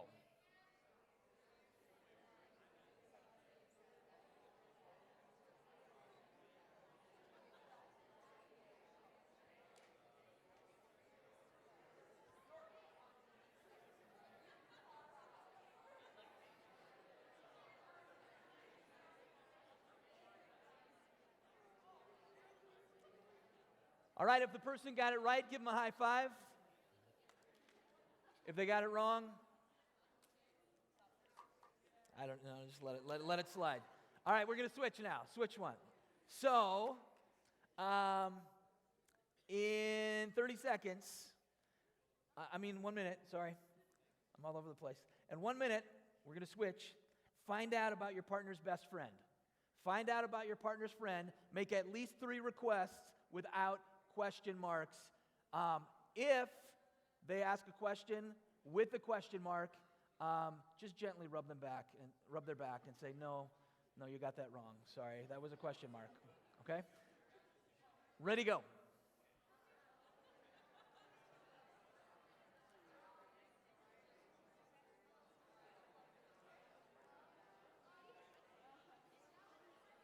Three requests without question marks.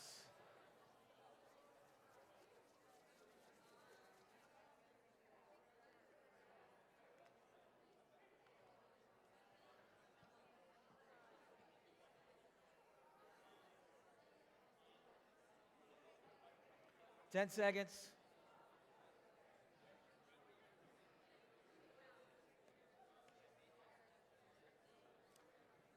It is hard. It is hard. It's an art form. It really is. All right, stop. The partner that was listening, repeat back as much as you can recall from your partner's story in 30 seconds. Older one, then you can correct the story your partner repeated if need be. Ready, go.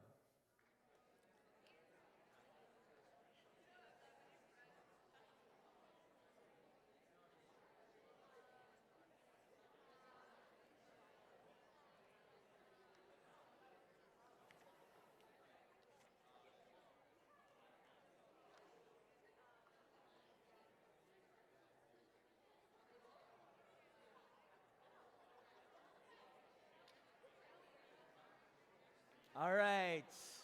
How did you do? How did you do? Good. All right, that's how to ask questions without question marks, how to repeat back what you've heard to make sure you got it right. Moving on to the 5th law of listening, which is gently ask the tough questions. Gently ask the tough questions. I'm telling you, you can ask me just about anything you want. And sometimes it's not what you say, it's not what you ask, but it's how you ask. There was a question that came up. We were doing a panel a few years ago in the high school youth group, and one of the questions in the panel was basically, they were asking the adult leaders on the panel how far they had gone sexually. That was the question. And I didn't really understand the spirit in which it was asked, and so we passed. And I said, I'm not going to answer that question because I don't know the spirit behind the question. If it was someone legitimately struggling and they were going to find that helpful in their purity and in their walk and in their relationship with the Lord, I would have opened it up to the whole panel, and the panel would have answered that. So it's not always what the question is, but it's how that question is asked and the reason for the question. So what I'm trying to say is ask tough questions in a gentle manner. Remember, you're not just listening to your friend, you're loving your friend by listening. And that means asking the tough questions so they can see their need for Jesus. Don't be afraid of asking tough questions. So many of us are so afraid to even ask the hard questions, to go there. We want to keep it on the surface. We want to keep it light. We want to keep it, from going too deep. Don't be afraid to go deep. It's not about going too deep. It's about how you get to those deep questions. Go gentle.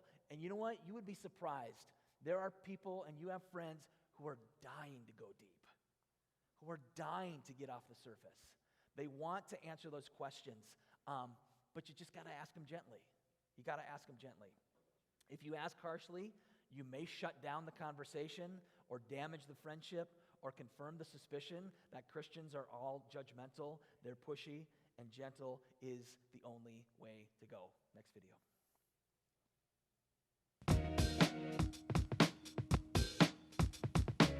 You know, uncovering my story and discovering your story, it's not two monologues. It's not my story and then your story. In real life, it's more like a dialogue. Your story plus my story makes a conversation. But what kind of conversation? Deep or shallow? Real or fake? The default mode is fake and shallow because deep feels really dangerous. Someone has to go first or the conversation stays shallow. Well, let it be me. Shallow may be safe, but I'm done with shallow. I would chew my own leg off to escape shallow. The amazing rescue I'm part of means I have nothing to fear. I can afford to go first because I am forgiven. I can make the conversation safe for my friends because I'm loved. If I don't go first, if I settle for shallow, it only means that I've forgotten the truest thing about me. Uncovering my story and discovering your story work together to increase connecting points. We want to increase connecting points between us as we discover what we have in common, fears that we have, dreams, needs, hopes, and that's how we figure out what to bring in from God's story. When you and I are connecting and you and I are sharing our hopes, our dreams, and fears, and we're finding those connection points between my story and their story, then we got to ask our question, where and how do we bring God's story? And then we got to ask ourselves, what part of God's story do we bring in? What should I tell you first? Where's the connecting point between your story and God's story? And the better I know you, which is a function of how well I've listened to you, it helps me to know what parts to connect with God's story instead of pushing the person away. So let's check in on Gabrielle and see how she's doing after listening to Allison and discovering Allison's story. She has now discovered Allison's story. Take a look.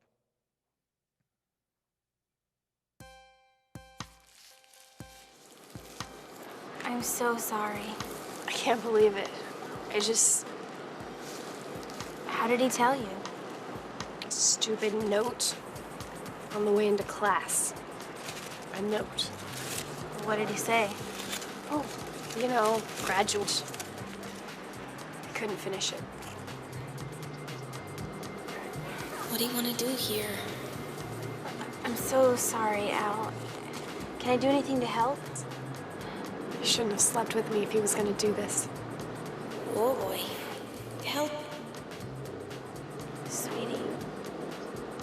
I want to throw up. Poor baby. I feel so ashamed, And I don't know why. I loved him. Can I ask you a question? If you knew then what you know now, would you have done things differently? Probably. I don't know.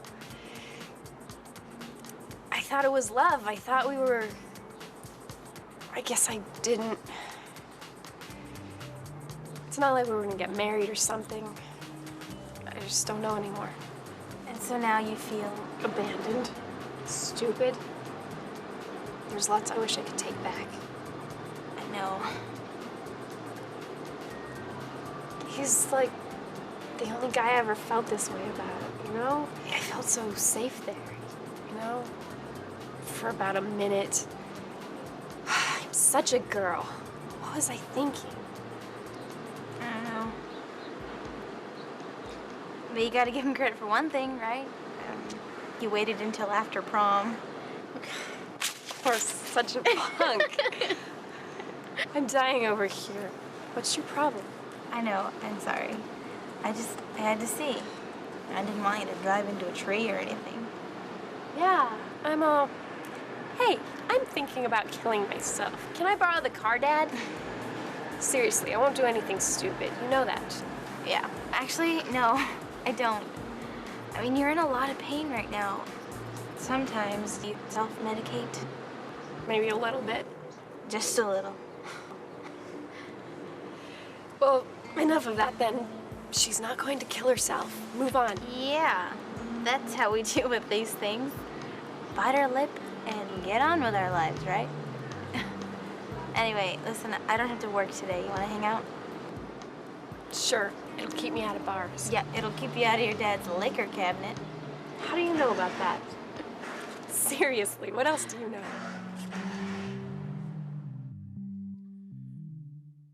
So we need to figure out what to say and when to say it with our friends. You can see Gabrielle came off a little weird, but as she was having an internal conversation with the Lord, okay, whoa, all right, here it comes. But she went there, and her friend even brought up suicide. She's like, you know I won't do anything. And Gabrielle pauses and says, no, I don't. I want to know that I know, right? Took the opportunity to go slow, to be gentle, but went there. So let's say you're my friend who doesn't know Christ. To share my faith with you, I now must unfold God's story, because I can't lead you to faith in Jesus until I introduce you to Jesus. So to make this introduction, my storytelling needs to include three different things, three parts. These are called tie points, gentle tugs, and baby steps. Tie points, gentle tugs, and baby steps. These are three things on how we connect our friend's story to God's story. Because let's face it, God's story is a big story. The Bible takes thousands of pages just to tell it. And unfolding God's story for a friend doesn't mean sitting them down and reading the Bible cover to cover, front to back, including the maps. This is not a Dr. Seuss book. So what do we do? Here's what I would tell you to do. Start with the parts that you know best. Tell the parts that you know best. We tell the parts that God is using in our lives right now, at this moment. And we tell the parts we think our friends will connect with. Tell the parts you think your friend's going to connect with. Don't tell them the parts that are completely irrelevant, right? If your friend is going and struggling with suicide, you don't want to sit down and tell them the story of Balaam's talking donkey, right? What does that have to do with anything? Well, I don't know, I just remember that from Sunday school. That's all I remember, okay? Tell the parts you know best, but with that being said, make sure you're telling parts that they're going to connect with. Here's the thing, and hear this, okay? When does the gospel sound like good news to my friend? The time the gospel sounds like good news to my friend is when it connects with bad news in their life. That's huge. It becomes good news, and it connects as good news when bad news has taken place. Perfect opportunity at that point. And so that takes us up to tie points. Tie points are parts of God's story that tie right in to a person's story. And the better I learn to discover their story and the better I know God's story, the better I become at finding those tie points. We want the tie points to make as much sense to our friend as they do to us. So, let's take another look at Gabrielle and what's going on. You'd talk me off the ledge. I would, but you're not this stupid. Really? Are you sure? Because I'm pretty sure we've already had this conversation. I appreciate that you don't rub it in. I just really screwed up. I know. Did you just say I know? See, that's just wrong. This is where you tell me not to worry, everybody makes mistakes, all's forgiven, move on. I'm not the one you need forgiveness from. He screwed up as much as me. Yeah, I really wasn't thinking about him either. Look, are you upset because he left you? Or is it because you screwed up? Because that's what you keep talking about.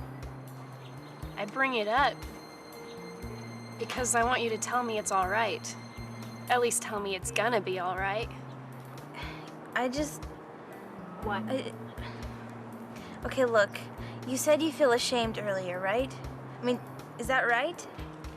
You mean, do I feel worthless, like I deserve this? Like this is payback? The answer is yes. Yeah. Well, that's not the way God works. But what goes around comes around, right? You get as good as you give. That's in the Bible. Not exactly. That's like karma.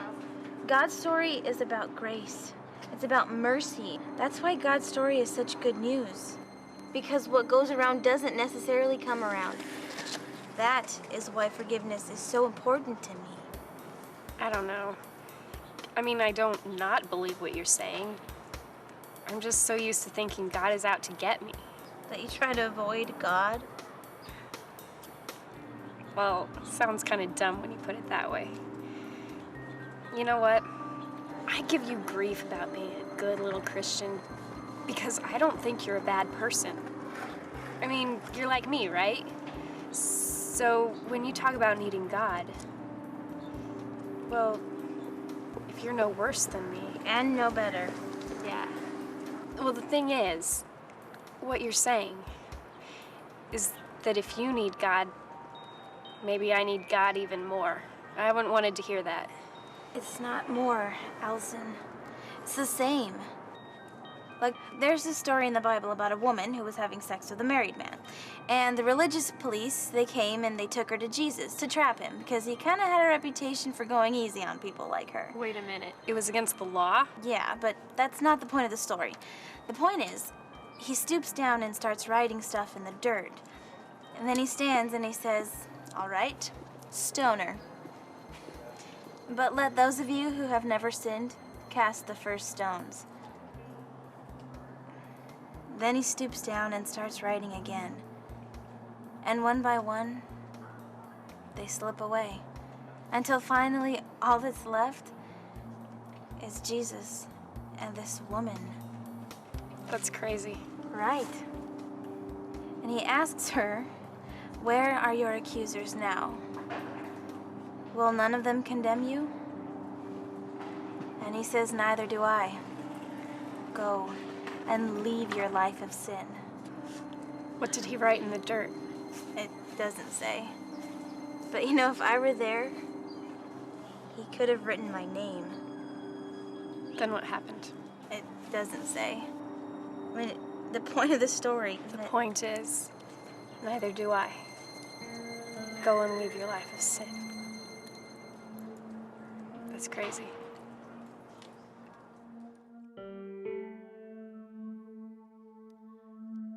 So we saw how Gabrielle brought God's story into the picture to share with her friend. Why do you think Gabrielle chose that particular point in God's story to share with her friend? Why do you think she chose that moment? Yep. Because it related to what she was going through, right? It's something that she could relate to. You want to make sure it's something that your friend can relate to. So here's a question. How well do you know God's story? How well do you know God's story? Because it's written in the Bible not just for our own spiritual growth, but also for the growth of your friend. It's written for them as well. And since your friend is most likely not reading the Bible, you then have to be the storyteller. You have to help unpack the story for your friend. And we saw Gabrielle do that. She unpacked it to help her friend understand what was going on. The more you know, the better you can tell. So my friends, let me just challenge you this. Learn the stories. Learn the stories, and as you do, you become better and better equipped to share the tie points, the parts of God's story that tie right up to parts of your friend's story. Tie points are the first part of unfolding God's story. The second part is called gentle tugs. Gentle tugs. Take a look at the video.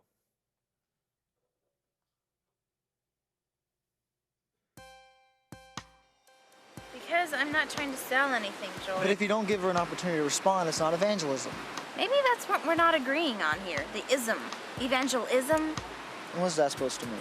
I don't know. Maybe I'm just reacting to your technique. I mean, Allison and I are friends, right? We have a lot of history.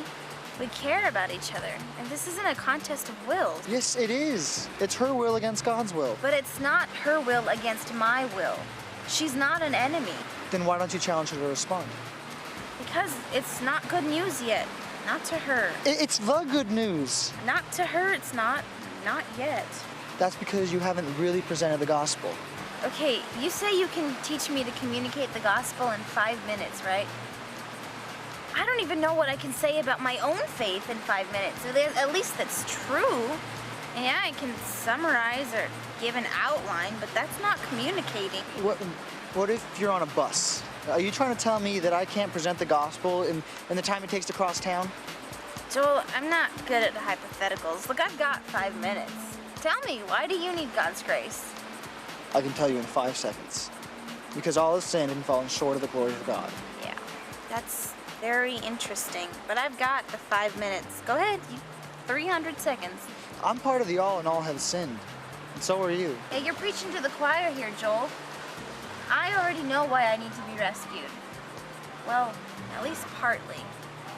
I can talk about that in great detail for longer than you want to listen. And Allison knows that I'm no better than she is, and she's starting to realize that she's not better than me. That's why she trusts me so much. You see where this is going? Yeah, I see where this should be going. You should be inviting her to receive Christ as her Lord and Savior. All right. Let's suppose I do that when we're out drinking tonight. It's a joke. Whatever. Let's say I do it tonight, okay? Allison, would you like to accept Christ as your personal Lord and Savior? No thanks, Gabrielle.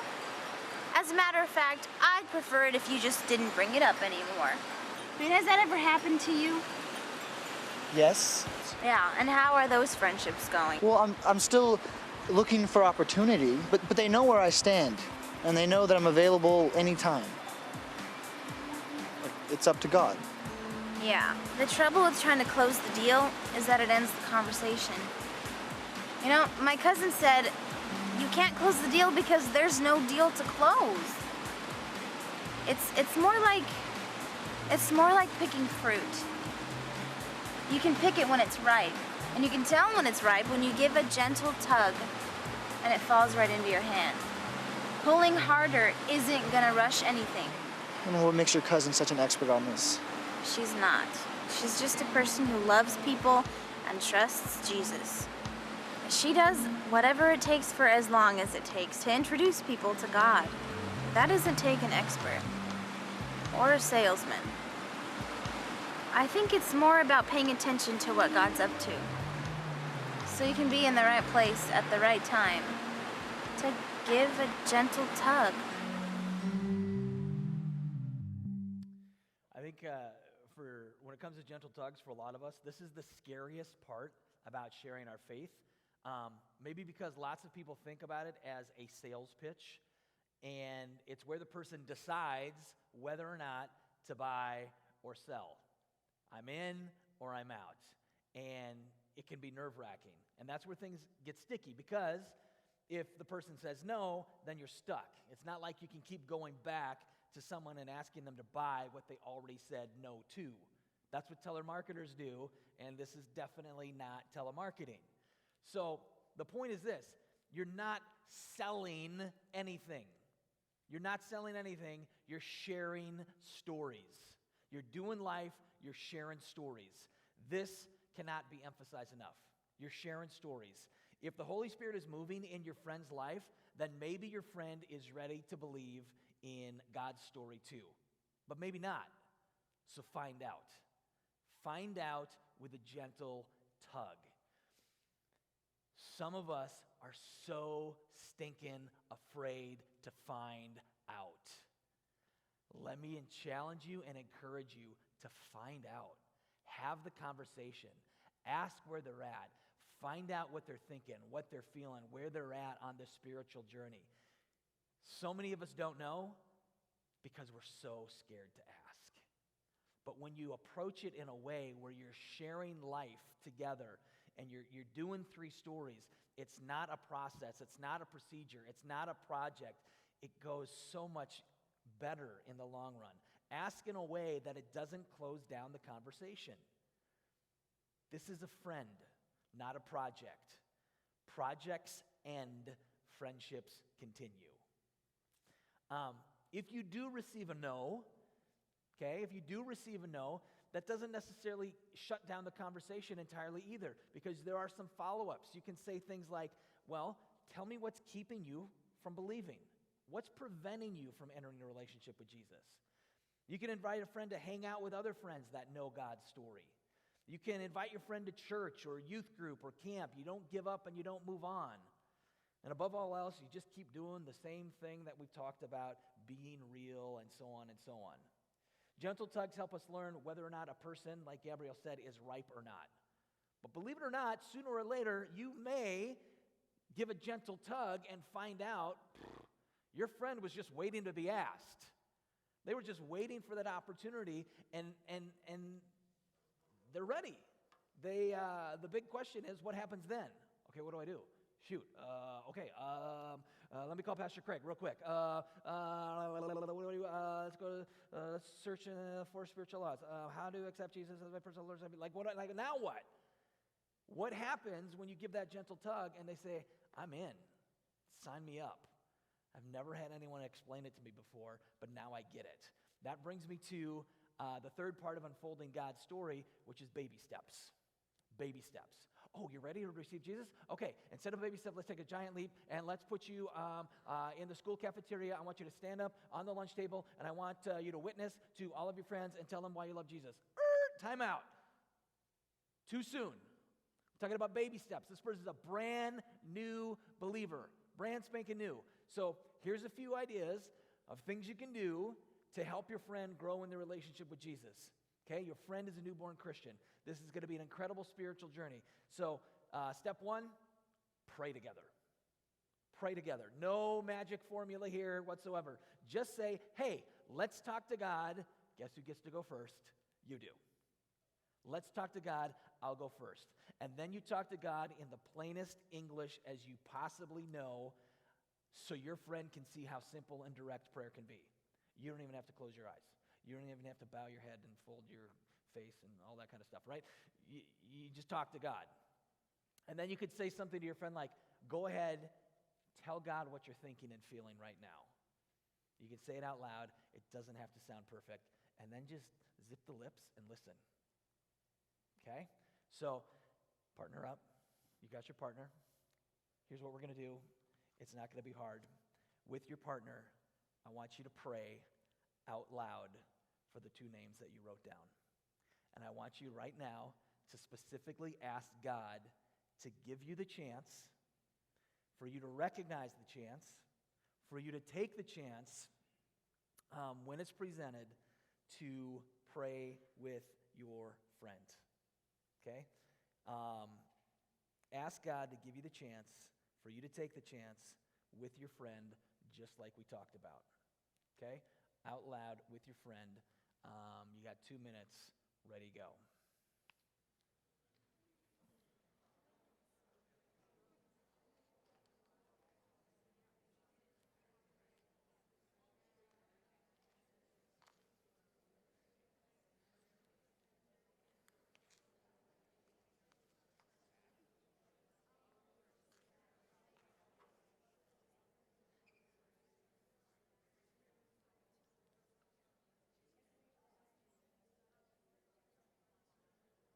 Pray for your friends.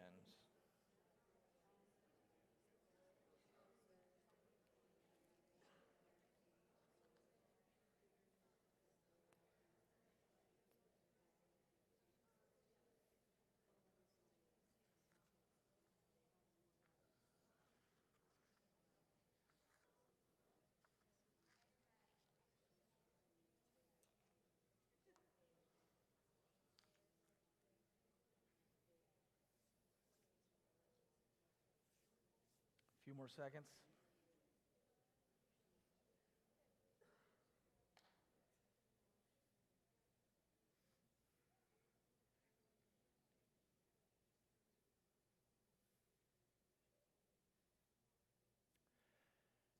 All right, step one, pray together. Step two, keep sharing 3 stories together. Okay, this isn't the end of anything with your friend. Keep doing what you've been doing. Uncovering your story, discovering their story, unfolding God's story, being real, listening, looking for tie points. It's your friend. Don't change a thing.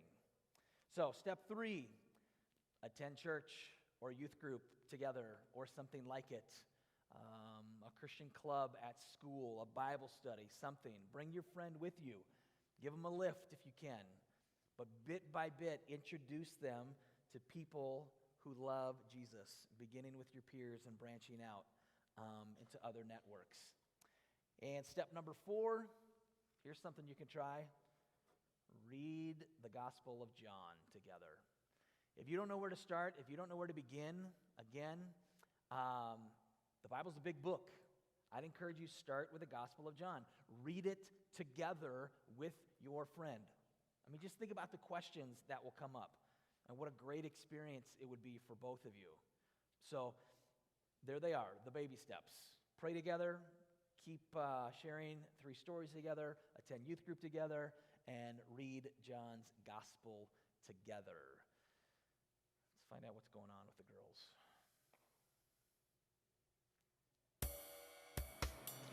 I mean, I always heard that God loved me. I mean, my parents always said so.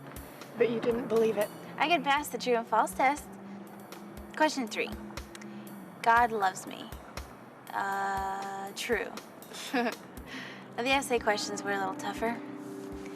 How does God love you? How do you know that he does? And how does the love change your life? And I guess it just took a while for me to realize that it's not all about me. How could it be when clearly it's all about me? Now it dawned on me that I have very little to offer God. I mean, as if God needed anything from me. He's not a better God for having known you. I don't think so. That's funny. But at the time, I really didn't want to hear that. I kind of thought God was lucky to have me, you know? When it occurred to me that God could survive nicely without me, I was just afraid. A lot. Really? Well, yeah. I mean, if I don't really bring anything to the table, then that means that the other person, God in this case, has control of the relationship. I mean, that he can just walk at any time. Oh my cow. That's how it was before the breakup. I could see it coming, and I did everything I could to hold on. But the truth is, he had nothing to lose. He cared less. And you really know how I was with God then. Just afraid all the time and doing all these stupid things to impress and probably all, look at me, look at me. Pretty much. And then I started thinking, well, why bother? Which is more or less where I started. Yeah. But then I decided to read the story for myself.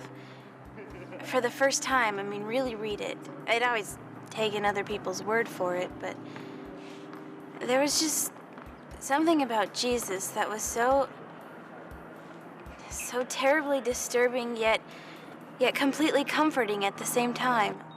And I thought, if this is the real deal, there's nothing to be afraid of. We may have to climb the mountain, but it's not so we can get to God. God comes to us. He's here to live and to die for us. How could I say no to that? So I said yes. I said, I want to know you, God. I want to know you if it kills me. Nice it didn't come to that. Which is also part of the story. Jesus says, I've got you covered. I love you, and I've got you covered. That changes everything for me. It's not about being lovable. It's about being loved. Even if I don't remember that every day, I mean, on the days that I do remember it, that no matter what I do, it won't change God's love for me. And that's a pretty good day. Don't even try to tell me that's not good news. Why would I? Hello. Well, who wouldn't agree that that's a good thing? What? I kind of wasn't expecting that. I mean, you haven't been all that positive about God. Well, you never really explained it until now, did you? I mean, this is a big deal, right? Thank you, thank you, thank you. So, I think you know my friend, Allison. She has something to say to you. hold up. Did you just pray right in front of me? How odd. Well, hello, I guess? I've heard so much about you. I almost feel like I know you. There's some people I want you to meet. I mean, you know a lot of them from school. They'd love hearing your story. So now I have a story? So, are you gonna teach me stuff? Teach you everything I know, Al. Am I supposed to feel different or something? I don't know. Do you? I don't know. I'd feel expectant. You know what would be cool is if we read God's story together. And there's a short biography of Jesus called the Gospel of John. It's in the Bible. We could read it, talk about it. Yeah. You don't think I'm gonna take your word for all this, do you? How about tomorrow? Tomorrow's perfect.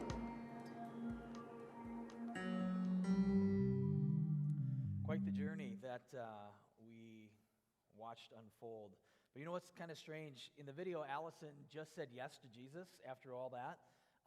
But I'm not even sure that she knows a whole lot about the Jesus she just said yes to. Sure, Gabrielle told her more of God's story than we had seen in previous clips, but still, does Allison know the story of Jesus' birth, Jesus' crucifixion and resurrection? Probably not. And that's pretty important stuff. Kind of makes you wonder if there are some truths that everyone has to know before becoming a Christian. I think it's a good question. But to be honest, okay, those of you in this room, raise your hand if you fully understood the significance of the incarnation, crucifixion, and resurrection of Jesus upon giving your life to Christ. You had that all figured out. Some of you did, most of you did not, right? But you're not alone. If you take a look at the New Testament, there are plenty of stories about people who become believers before they knew the whole story, as well as some stories about people who did know all the facts before choosing to follow Jesus. But some people don't need to know these things before they believe in Jesus. Some people do, some people don't. But here's the fact. While you may not need to know these things before you become a Christian, you are not going to grow very much as a Christian if you don't learn them. You're not going to grow very much if you don't learn them. So whether it's before or after your friend believes, you need to help them understand these parts of God's story. You're going to help them in this process. If your friend is like Allison, you can teach these things as you go through the book of John together. Now, you don't have to just stick with the book of John. I would say that's a great starting point because the Bible can be like trying to drink from a fire hydrant. So the book of John, you can focus on the high points. You can focus on the high points. High point number 1, Jesus came for us. High point number 2, Jesus died for us. High point number 3, Jesus rose for us. That's it. Jesus came, he died, he rose for us, and if your friend doesn't need to know all these facts before they say yes to Jesus, then they will need to know them soon after. So, as you lead them in these baby steps, be sure to hit the high points in God's story. Is there more to the story? Of course there is. But all of those things, all those other things, are only going to make sense when you understand those 3 truths, those 3 high points. So, we kind of wrap things up with this thought. How well do you know God's story? Maybe you feel as though you're just getting acquainted with it yourself. If so, the high points will help you tell your friends about Jesus. And I would also say this, don't worry about what you don't know. There will always be more to learn. There will always be more to learn. There's always more. But it's clear that knowing God's story will help you share it with your friends. It's going to help. And it also helps you depend on Jesus. When you don't have all the answers, it helps you depend on Jesus. You've probably seen at some point in your life a WWJD bracelet or a WWJD piece of clothing, which stands for What Would Jesus Do?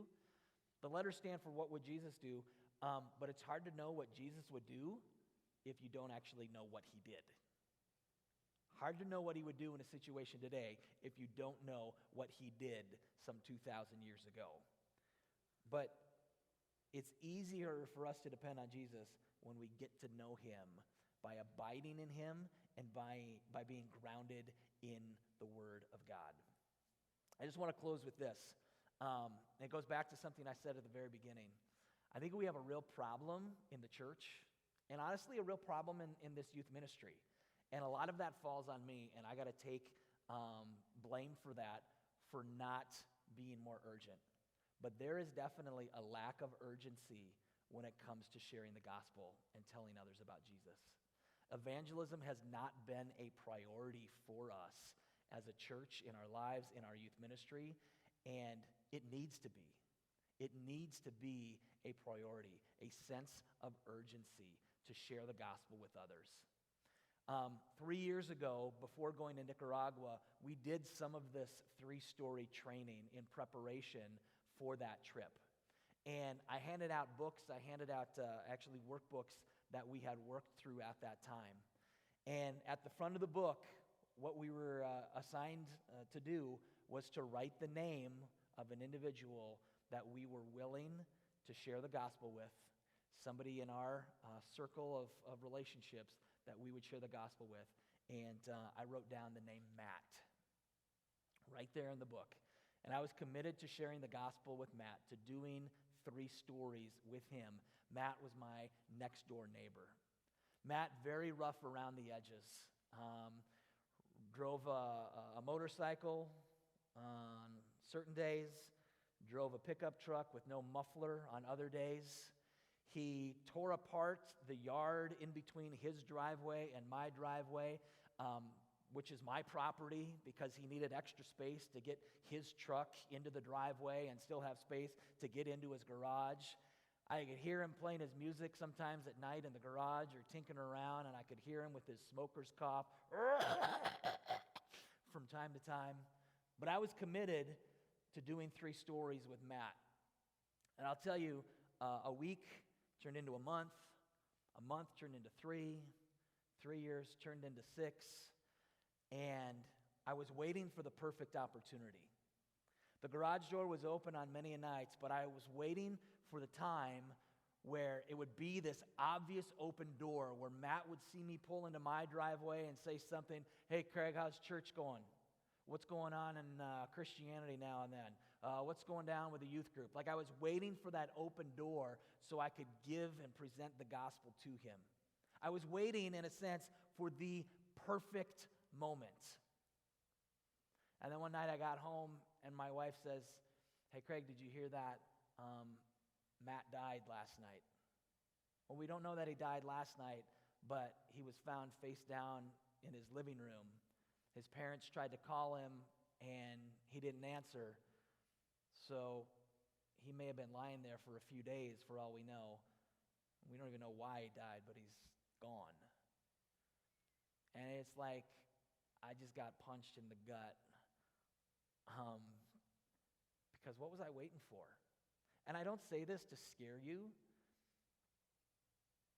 but I do say this because I want you to understand that there is urgency. We don't know how long Tim has, and we don't know how long John has. I don't know that.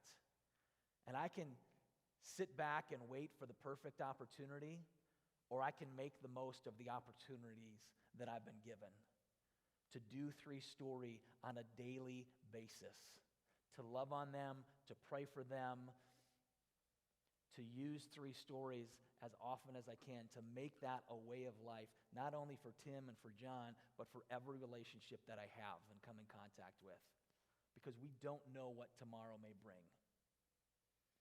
Rather than wait for the perfect opportunity, I want to challenge you to make the most of every opportunity.